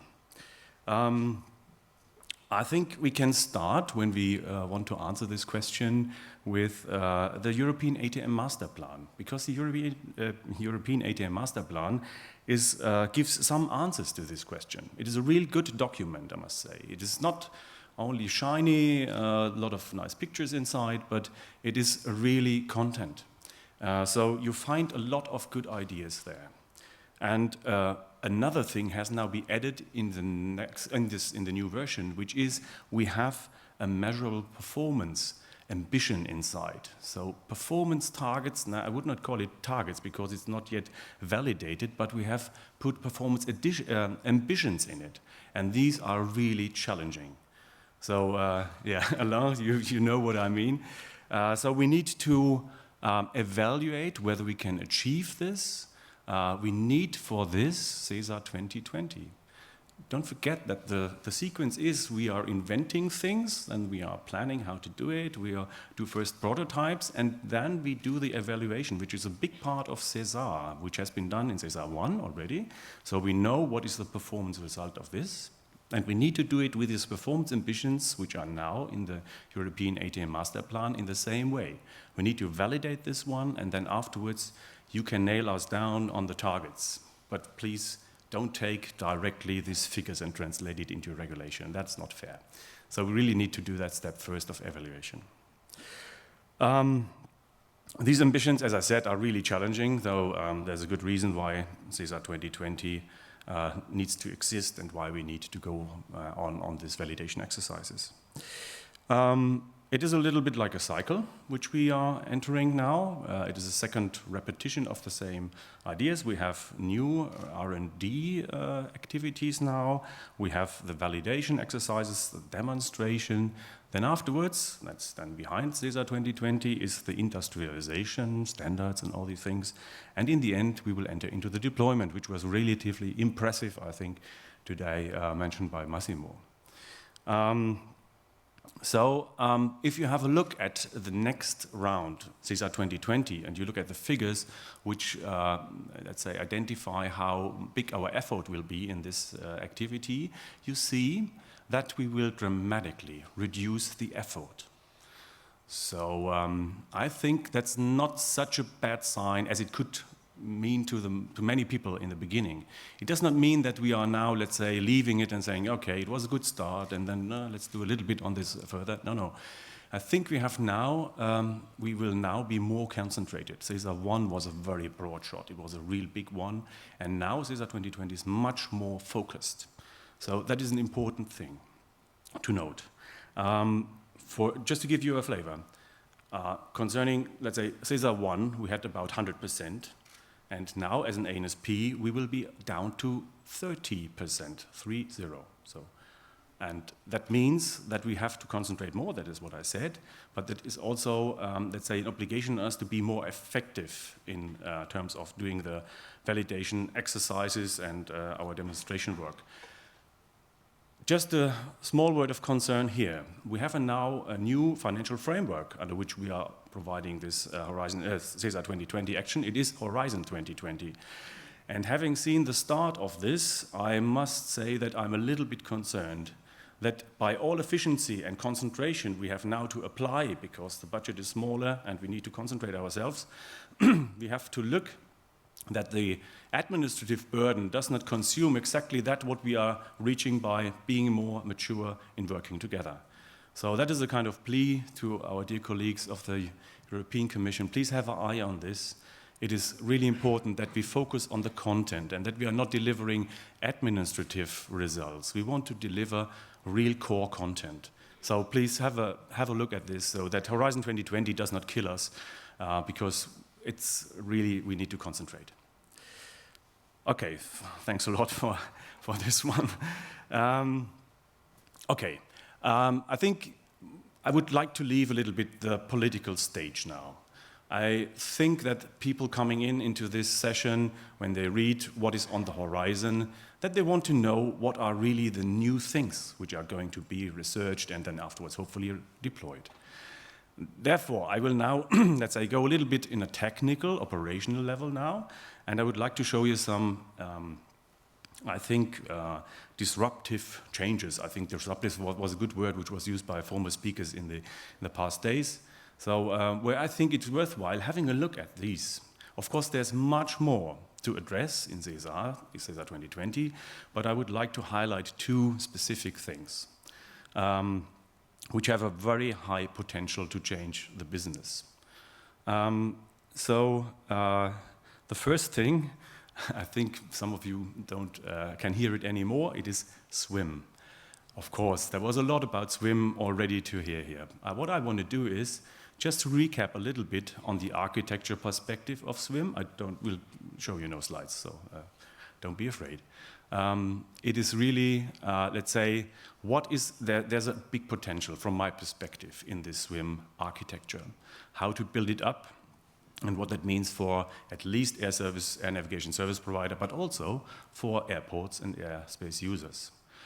So that is the first thing, and I think if you have a closer look to SWIM, what will you see? You have now, we have demonstrated that already, distinct services implemented somewhere which can be consumed by other users which are connected to the SWIM network. This detaches, because the architecture is a so-called loose coupling, the provision of these services to the usage of those services. And we have seen a demonstration. It was in SESAR 1, the project B44, where we saw that services like flight planning, trajectory management, tracking, and ancillary services for information were provided by implementations very remotely, somewhere in simulators, and we had real CWPs, so-called controller working positions, that is where the controller sits in front of and controls the traffic, and they could select from different sources, and they can mix also the different services which were implemented in this SWIM architecture.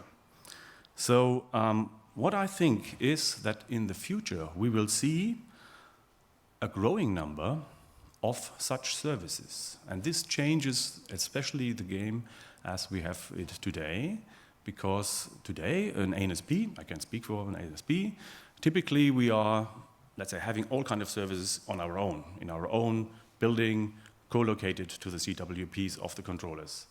And that will perhaps change, and there could be a good chance to go into a kind of market where providers, which do not necessarily be ANSPs, but it could be a kind of also combination of ANSPs with manufacturers, provide such kind of services, offer it in the marketplace, which is called the SWIM network, and then these ANSPs, or the users, which can also be airspace users or airports, freely select how they want to bring their own service and select in a market such kind of services.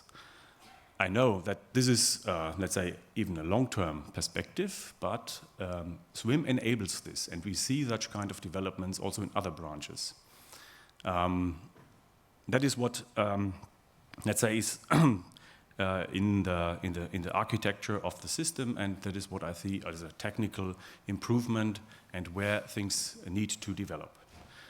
It links also, perhaps you are aware of that, to that virtual center idea, which was proposed, I think, from SkyGuide in the first instance. So it is quite in the same direction. So it's a little bit, if you know that, then if you have not understood my explanation so far, it is going into exactly this direction. Of course, and I think we need to be clear that this service provision, don't get me wrong, I don't think that it needs to be provided in a centralized way, because that is avoiding market forces. If we have only one provider, then it is typically a monopoly, which is not good for the business anyway. So what I'm advocating for is having a free market of different providers where you have a free selection. The only thing that I must say on a technical level, where I think there is only one solution needed, is for the communication infrastructure. So you know perhaps our recent activities on the so-called new PENs. We have found now a solution together to get all the stakeholders, including Eurocontrol, in the same way forward, and to provide then, or to ask now in the next days, for a common network, IP network. And that makes sense because we have to apply cybersecurity, and that is not possible if you use just an internet style of interconnection. You have to have an end-to-end control over the data links between the different stakeholders. And that is also true, I think, for the air-ground communications part, where we also do not need many providers, but we need to concentrate on one of these communication infrastructures. And these are the only two exceptions I can now see for this service approach, where we would enter rather in a monopoly situation than in a kind of open market discussion. That is just a practicality. So, mentioning that, I think it's now enough with technicalities. Going to another point, which is an operational concept change. And this is exactly that what I showed to Florian in a real-time simulation. It is called, and you find it also in the master plan, it is called the flight-centric ATC. What does it mean? The vision behind this is that we link a specific flight only with one controller for the whole way through a very large sector. It could be even a sector as big as an FIR. So the idea is to get rid of today's concept of very small sectors where in every sector a distinct another controller is acting, and you have all the time handovers between the sectors. And so the rationale behind this, why is that a good idea? I think some of you, if you are military controllers, if you are some of you here, you may remember this is the old way doing it in the military side. But coming back now, the reasoning for that is twofold. One thing is, if we are aiming with our concepts for a so-called 4D trajectory management, the trajectory is a very fragile object. If you use the trajectory and put each and every part on the path, different sectors behind each other, and each of the sector has a possibility to change the trajectory with tactical interventions, you all the time disturb the planning by having this kind of interventions. And what we have seen in our real-time simulations already is that you can continue, or you have a kind of not safety net. There you can guarantee that the planning is more accurate than if you do it in stepwise way as we do it today. So this is really, helping to implement this idea of a 4D trajectory management. That is the operational benefit. And there's also, of course, a business benefit to it, because if you have a look at today's traffic or workload of our controllers, you see that some of the sectors are extremely high loaded. So we tend to cut the sectors down into smaller pieces in order to have more people to work with the traffic on the sectors. But this concept is coming to an end, at least, and where I know it, in Germany, we have now, let's say, there's no more splitting possible. So a constraint to the capacity. So if that concept does not work, and of course, if you apply it, then you have some sectors high loaded, and on other sectors where the traffic does not bunch, the controllers are sitting there like nothing to do. And this pulls down our performance in terms of flight hours controlled by the controller, and we need to change that, because control is our most valuable asset, you may say. Sorry for, I don't want to compare you with things, but it's really a valuable thing, and we need to make more efficient use out of it. And this flight-centric approach gives the possibility to assign the flights according to the workload which has already been, let's say, in place. So it is a little bit like a call center. Somebody calls up, the call center decides, okay, there is a free agent, I put it to them. And the next call comes in, okay, there's another free one, put it to him. So in such a way, you may imagine it, so that the incoming flights are, let's say, spread over the available workforce. And this means really business benefits or financial benefits in terms of utilization of our controllers. You can rise by that dramatically the capacity, or other way around, you need less controllers, you can reduce your costs. And that is not marginal. That is really the main asset. So 70% of cost of an NSP is typically personal or staff costs. So, of course, that is a concept for the time being. I'm not saying that it will work anyway. So it is an idea which we will address in SESAR 2020, and we need to, let's say, validate if it works. It has still some shortcomings. Communication is not so clear if it could be done in this way, but this is really why we need SESAR 2020 to address this. So I think we can sum up. There are some reasons, some good reasons, why we should engage ourselves in SESAR 2020 to achieve such things which I've just described. I think there are two major positions here, and I would love to continue to work on this one. So thanks a lot for your attendance. Thanks a lot. Thanks a lot to you, Ralph. I think you've covered quite together a lot of grounds of what we wanted to address through this session. We have a pretty tight schedule, so I don't think we'll have much time for questions. What I wanted to say is that, I mean, you got here a quick aperçu of what we are dealing with, both in terms of deployment and the next stages of research and development. What is really important as well is that we have created, I think, the right interface to do that. We were having discussions on topics which are at the interface of development and deployment yesterday with Massimo's teams in relation to the data link, for instance. So there are very concrete steps that we need to make. We know this, and this is well in the way.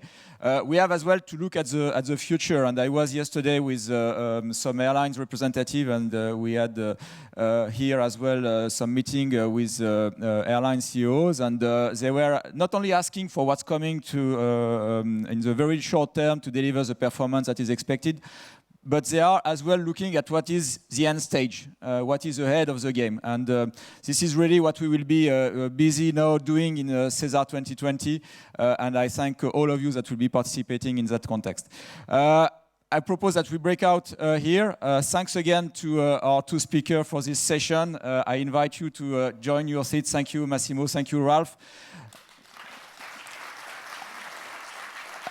And I would like to welcome in this auditorium the Dutch Secretary of State for Infrastructure and Environment, Mrs. Sharon Dijksma.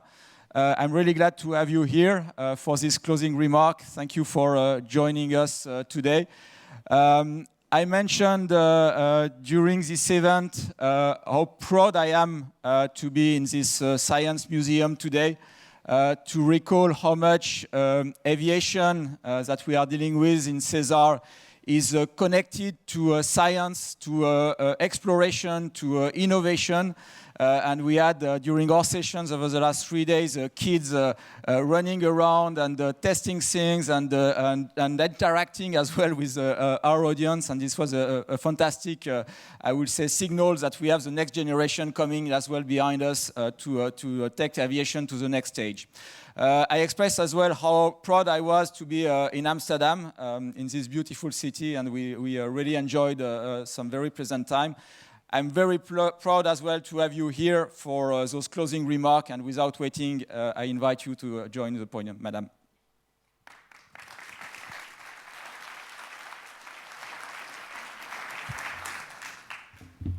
So, that's better. Good afternoon, ladies and gentlemen. First of all, I would like to thank the SESAR joint undertaking for organizing this beautiful 3 days event. I think it's a chance for the European aviation sector to show everything it has to offer, and also to showcase its innovations.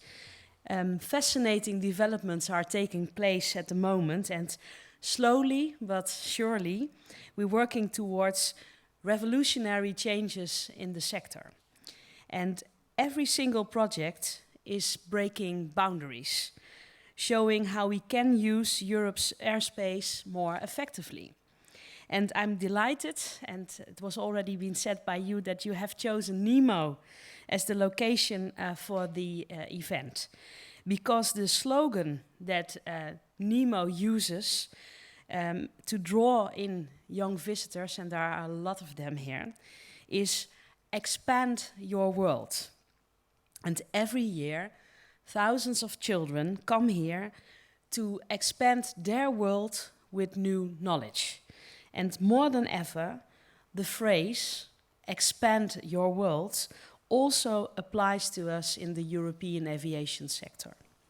And we desperately need the newest insights and innovations to keep European aviation healthy, but also competitive. And these are, as you are all aware of, turbulent times. The global aviation sector is changing rapidly. And we're seeing growing passenger numbers and the rise of new players outside the European Union. And we need to keep harnessing all our potential to avoid being priced out of the market. We can and we must be more competitive, more innovative, and more sustainable. And the way we use our airspace is an essential part of this. And so is your knowledge, creativity, and pioneering spirit. And I want to link your contribution and this SESAR event to 2 points. First, think back to the beginning of aviation in Europe. Pioneering spirit was then a driving force, and it certainly was for the Dutch aviation. For us, this year, 2016 is a very special year because it marks the centenary of Schiphol Airport. And it all began with 4 wooden hangars in a field in 1916. And farmers looked to the sky, puzzled each time one of the 3 single-engine planes took off and landed. And that's how we started out 100 years ago. It took pioneering spirit, and so did navigation technology. At first, pilots navigated using rivers and train tracks, until Albert Plesman, the first president of KLM, stopped pilots from flying too close to the rails. He didn't want the passengers to see that the train was faster than the plane. And the remote tower was still a long way off. It's tempting to dwell on the past, but we're here about to talk about the future, and that is my second point. We want the European aviation sector to be a strong global competitor. This is vital for economic growth and jobs. And there's been a strong focus on aviation throughout the Dutch EU presidency. In January, we kicked off our presidency with the Aviation Summit at Schiphol, and that says a lot in itself. And we're closing our presidency with the same theme. This is one of our last events. And I'm proud of the progress that we have been making. The whole of the European aviation sector was at the Aviation Summit, and we made good headway with the aviation strategy. Everyone firmly believes that speeding up the Single European Sky program is vital in ensuring global competitiveness. And at last week's Transport Council meeting, we took significant steps forward on aviation security, drones, a global market measurement for aviation emissions, and negotiation mandates with ASEAN, Turkey, the United Arab Emirates, and Qatar. And I'd like to add that the Netherlands fully supports the Single European Sky. It offers major advantages: more efficient, cleaner air transport, less fragmented airspace, safer, shorter flights, fewer delays, and lower costs. That's our top priority. And it's good for European aviation competitiveness, and it's the passenger who will reap the benefits. That is what it's all about, after all. And I know there is still a long way to go before we realize the full potential of the SES. But I disagree with the view that we're not making any progress. We are. A lot of changes from SESAR are included in the European regulations. EU members are committed to implement those. We are changing, we are moving. And of course, the lack of solution for the Gibraltar dispute is a problem. And I also recognize the complexity of EU legislation and the patience needed to bring about change. A clear political signal was given at the Aviation Summit. We must speed up the implementation of the Single European Sky. But the Single European Sky is about more than Gibraltar and the complexities of legislation.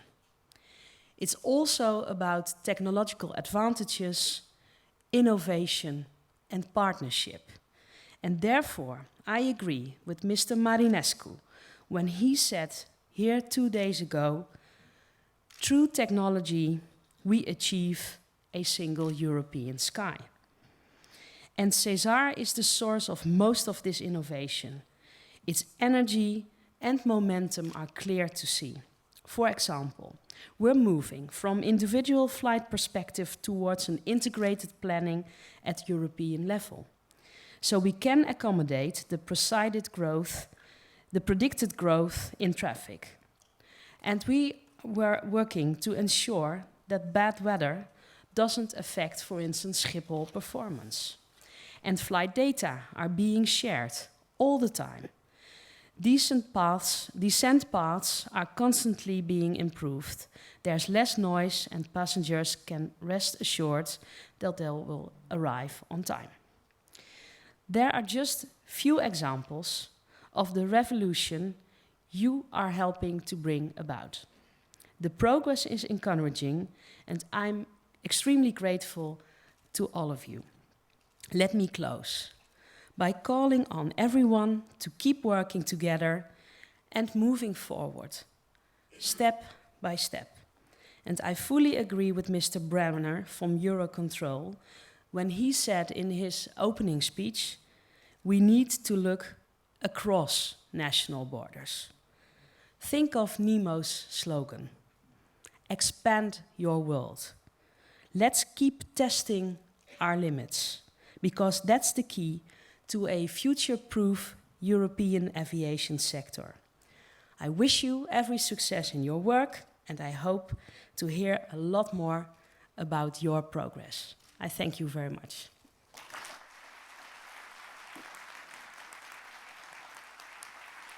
Thank you very much. I know you have a very, very tight schedule. I don't know how much you can stay with us.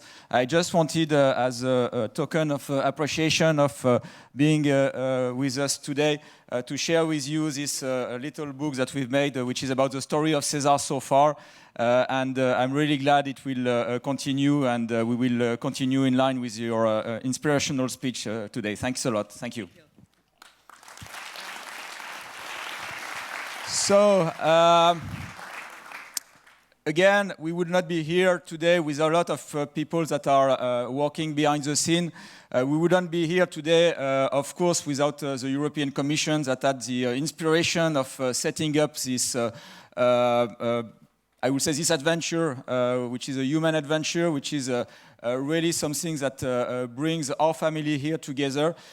So for the last closing remark, I would like to welcome on stage Mr. Enrico Lolai, Director General of DG Move and Chairman of the Administrative Board of the SGU. Enrico, please.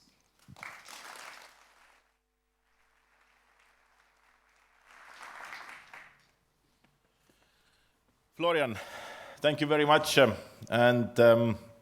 State Secretary Dijksma, dear Sharon, dear ladies and gentlemen, it's a great pleasure and a great honor also to be here. I'm very sad that I was not able to come already yesterday and also take part in some of the discussions, but it's been also with a very tight schedule. I was just flying in from United States, where, among other things, I also did praise the good work that SESAR is doing and also trying to take our relationship with US to another level, because they are our very, very important partner, and the aims of their next gen are very similar to our SESAR, and of course it is important to work closely together. And as already Florian said, I mean, not only I am representing the DG Mobility and Transport, but I'm also the chair of the management board of the SESAR joint undertaking, which I very much cherish, and also see the commitment and the fantastic work that the members of the management board have been doing, but more specifically, of course, the work that Florian and his team has been doing, which also we have been able to witness here today, of course, with many partners. And I also want to pay tribute to that, and also want to warmly thank each and everyone who have been taking part in this event. Really well done, and I'm very proud about that. And of course, all the results which have been achieved over the 7 years, now it's a time to move ahead, and I think it has been also good to have the foresight of what SESAR projects have for store for the future. But this is only just part of the joint undertaking and SESAR success story. It would be not enough to highlight only the innovative technological and operational ATM solutions that now officially bear the SESAR label. This event has also showcased the level of excellence that the European aviation industry is capable of achieving, never ceased to amaze me, and always a source of pride. It has highlighted how much stakeholders, most of you, are engaged in implementing the objectives of the Single European Sky, and your ability and determination to work together also with the European institutions on a very ambitious and pioneering project as the SESAR. Very often in my speeches, I tend to quote and I tend to say one thing and tend to underline one thing, and I sincerely believe that SESAR is one of the most successful private-public partnerships that the Commission has ever established, and is definitely the most successful private-public partnership in the area of aviation. So it has already set a very high bar, and I think it's important to take it further from there. I would also, of course, like to express the thanks over the years to all of my colleagues in the Commission who have been also tirelessly trying to pull this project forward, and of course many thanks to Patrick Key, who was the one who was getting life into this and taking it where we are today. And I would also say that the thoughts that come to my mind when I observe all the efforts and results obtained is that we have made the right choice in investing in SESAR and in the industrial partnership at the heart of the SESAR joint undertaking. So, well done. But of course, I also would like to say a couple of words about all the work, administratively work that we have been doing lately. I just want to say that we recently renewed the SESAR joint undertaking membership, launched the new SESAR 2020 program, and also will bring SESAR development phase at least up to 2024. I think these have been very important decisions. We have also launched the deployment phase with the adoption of the first binding common project, which includes a number of SESAR solutions presented also at this event. We have appointed the SESAR deployment manager and adopted the first single deployment program. Massimo, just you, Nicolas, and all the team, again, big thank you. You've been a fantastic partner. I know that it's going to continue like that. Sometimes we have our disagreements, our good discussions, but it has been always in a spirit of bringing things forward. And I think that, again, it has worked very well. Over the past year, we have launched also some 200 implementation projects which aim for the first time ever to deploy in synchronization essential SESAR ATM functionalities, again, based on the SESAR solutions. It was already mentioned, I think, a couple of times, many times during this conference, the reference to the aviation strategy that was adopted in December last year. I think it has been a very forward-looking document, something where we want to frame also the challenges that are ahead of the aviation in Europe, and also the need to deliver and the need to put aviation back in the high echelons of the political agenda. I think there has been too much of the complacency also on the political side, not always to recognize the role of the aviation. How much jobs, how much growth, but also here to look at this, how much innovation actually can it trigger and can it bring? and how important it is. So it was a good reminder. I think 7 months after the aviation strategy was launched, we see how much discussion it has already provoked and how much delivery there has been. And I also would like to thank the Dutch presidency, because without the Dutch presidency, we wouldn't have been able to launch the success of the aviation strategy in such a rigorous way, and the different events organized, but also the determination of the presidency to strive for results, for the mandates, has been very remarkable, and I'd like to thank you for that. So, and in that strategy, the ATM component is also very strongly mentioned, and the role of SESAR as well. So there is also a lot to build on. Ladies and gentlemen, I think we all perceive that challenging times also lie ahead of us. And what is important is also the need to deliver. We did mention this year, we moved from the development phase to the deployment phase, and this has to be a success. And Florian and the team knows that, and they also know that every time we have a management board, I also always stress that. This is like a mantra. But it is important, because all eyes are on us. Of course, with this showcase event, and also the opportunity I had this morning to go around and to see what the different projects here, I am convinced that it will continue to be a success, and we will really be able to deliver. But eventually, what we also want to achieve, we want to look much more forward. We want to have an achieving high-performing aviation in Europe by 2035. We need to look our eyes on that. And also we know what kind of challenges it poses, because today, if we do nothing, we know that in 2035 there will be a lot of flights that will not be able to take off and land because of the congestion on the ground and in the air. And of course here what we do is trying to alleviate this related to the congestion in the air. And at the same time also what's very important is to lower the ATM costs. Lower the ATM costs per flight. The aim is by 2035 about 50% reduction. Per year would be about 3 billion euros, which altogether would mean a significant amount of savings, 3 billion. And the solution also to accommodate 700,000 more flights, which means about 200,000 flights per day. And that is a huge challenge ahead of us. And of course, it's not only for SESAR to deliver. And here we come also to the single European sky, so many times talked about, so many times quoted, so many times hoped for, but still in the making. But I agree very much with State Secretary Dijksma that even though we are not there yet, we should also not consider that nothing has been done. We have been moving forward, and we are moving forward, but we need a bit more determination. And we talk very often about Gibraltar, but honestly, I have to say, sometimes I feel that it is more of a pretext. Of course, it prevents us for getting certain final agreements, but it is also a good pretext for those who don't want to move ahead with the single European sky in the speed that we actually need for the European aviation.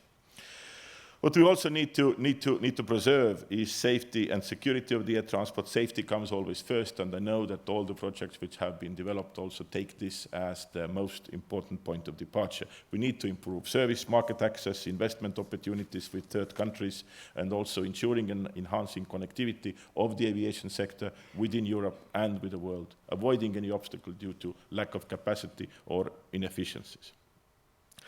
I also believe that another very important component is the cooperation between the civil and military stakeholders. I've seen good progress also in the last years. I remember when I was still the head of cabinet for Vice President Kallas, when he was responsible for transport years ago, and when we talked about moving to the military domain, it was very, very difficult discussion, and it seemed like something where we were talking in a totally two different languages. The progress over the last years has really brought the two sides together, and everybody who has contributed to that deserves a very positive mention. And it is also in building more confidence towards each other, but also integrating the military side much better to the work that SESAR is today doing. But at the same time, it also means that we could be able to pool their technological competencies, professionalism, their managerial skills to implement also the union's policy objectives, sharing risks with public institutions. And I would also like to mention one more element, which is, and I'm very proud of that, and again, something which I constantly tend to do, and that is the external dimension of SESAR. in our aviation strategy, which lies on 3 pillars, one of the key pillars is the offensive external aviation policy, where we should defend the union's interest, the interest of the whole European aviation value chain. For me, this holistic approach is absolutely essential, which means that we need to see the airports, the airlines, the air traffic management, the air navigation service providers, aircraft manufacturers, aerospace products producers. We have to see them all as equal partners of the value chain and not to prefer one over the other. And that also means that we take this holistic approach when we were talking to our partners, we are talking to the third countries, and when we are offensively trying to promote the European aviation. And there, we also, when we look at what we have on offer, then the SESAR solutions are definitely part of that, I would say, strong external policy, but also something which we can also link to our trade and export interests, because these are solutions which are across the world very much sought after, and they are also part of the integral part of the partnerships that we are building with these countries. When we talk also now about the comprehensive air service agreements we are trying to negotiate with third countries, it's also clear that a strong relationship which is built on a mutual understanding and on a legally predictable environment is also something which actually promotes very well the solutions that we are doing in Europe, and continues to put Europe as the number one when we talk about the innovative solutions in the air traffic management. It is a healthy competition. We know that both we and the next gen are leading that, but at the same time, I think it is also important from European perspective to continue to be ahead of the curve and also globally seen as the most advanced provider of these kind of services. So I think it is a lot of interesting challenges that are ahead. Some are, of course, more challenging than the others, but it's also clear that we are doing the utmost in order to be able to deliver them. So, ladies and gentlemen, if I would have to summarize in 3 phrases where to concentrate our efforts in the near future to tackle these challenges, I would choose innovation, cooperation, and the international dimension. I think these are important aspects to be kept in mind. And I also believe that this showcase event is a tangible evidence that by working together, we can keep Europe in leading position in international aviation as a model of sustainable aviation at the global level. And I think we are well demonstrating that. There is a lovely slogan invented by one of the members of SESAR joint undertaking that I think describes very well the environment in the SESAR project. It says, "Caution, working in SESAR team can cause the desire to achieve outstanding results." And I would only add to that, in most cases, this effect is irreversible. So let's keep that spirit in mind also when tackling the future challenges. Let's build on that. Let's build on the good experiences of the past, and also let's look in a determined way towards the future. Thank you once again for the opportunity. Thank you for hosting us also here in Amsterdam. Sharon, many thanks to you. This is a lovely city. I'm going to miss the Dutch presidency because I'm going to miss my trips to Amsterdam, but then again, I can definitely always do that on a private basis. Enjoy the rest of the day. All the very best. Thank you.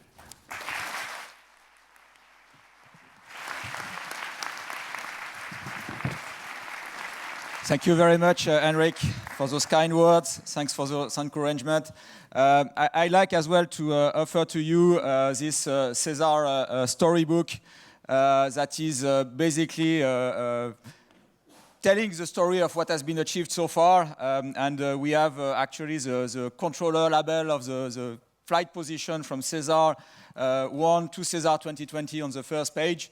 What I want to say is that I'm extremely proud to have you as the chairman of the board and to be able to write the next pages of that book together. So thanks a lot for that.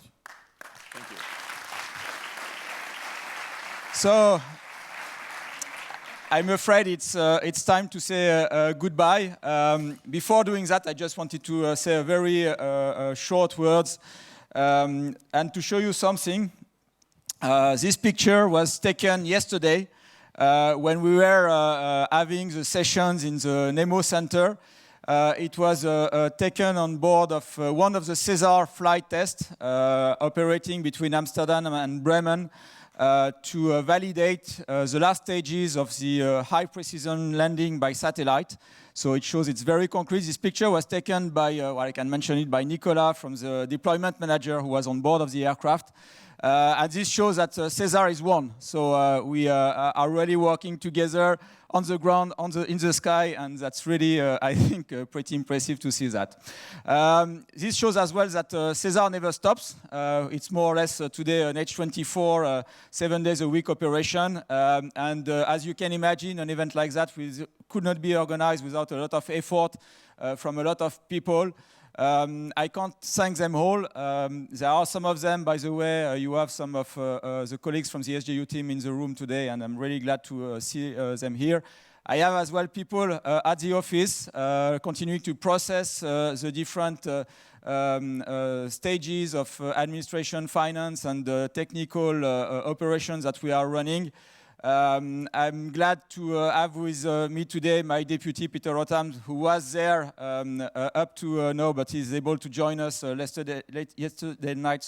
He was there basically to gather the membership agreements that are being signed by our renewed members, some of them the members of SESAR 1, but as well new members. I can say today that we have 15 of them that have signed the agreement. I'm waiting for the last 4 ones to sign this very shortly, and I'm sure it will be done. I have as well the legal team there that is processing those agreements and finalizing the last stage of the SESAR call. We will have the results that will be published very soon to finalize, I will say, this membership accession that we've gone through over the last 1 year and a half. I can't put all my colleagues under the spotlights today. There are, again, some of them in the room. I'm very delighted. I will invite on stage one person. Without that person that is just playing with a smartphone, actually, I would not be able to make this event happen. I will really like you to say a big thank you to Christine, because this event would not be possible without her. So thank you, Christine. Well done. Thanks to all the colleagues from the SJU again, and everyone that I cannot mention again in my speech. It's been a pleasure to be with you over the last 3 days. I just wanted to reflect a bit on a personal thing about SESAR and about basically what we said at the beginning of the event, which is see is believing. That's the whole purpose of the event, to showcase what has been achieved, to show in very concrete terms through the SESAR solution catalog, through the exhibition, what we have done together. It's a bit of a little anecdote, but when Patrick Key recruited me, or tried at that point to recruit me on SESAR, it was a long day, years ago, and there were about 4 people in the organization at that time, and it was a kind of a strange thing to, approach an organization like that. And I told him, so I'm coming for the operations. What is SESAR about? Tell me a bit what is going to happen in this program, what you're trying to develop, and so on. So he came with some concept ideas. Some of them I thought, wow, that looks a bit weird, and it's kind of fuzzy. And he mentioned to me at that point the remote towers. And he told me, yeah, we're going to operate towers remotely. And coming from the operation, I thought he's completely crazy this time. This will never happen. I will never see something like that. Well, we say in French, les idiots ne changent. Il n'y a que les idiots qui changent pas d'avis. So I changed my mind because again, I saw remote towers in operation. This is reality now. It's happening. There are lots of other things which are happening in SESAR today. Many other solutions which are being delivered. So to conclude this 3 days event, what I want to say is that we say see is believing. I think in our domain, it's time as well that we believe what we see, because we see things happening, we see the change coming, and it's time we look as well, not just on the risk of change, but about the opportunities of that change. This being said, I thank you a lot for your attendance, for staying with us for those 3 interesting days. I hope for you. I hope you are all believers of SESAR now, and I wish you a very safe trip back. One last thing, last practical thing, the lunch will be served downstairs, so you can still enjoy the exhibitions that we have downstairs and talk to the people that are making SESAR happening. Please join us for this last part, and then you will be relieved, and again, have a safe trip back home, and thanks to everyone. Thank you.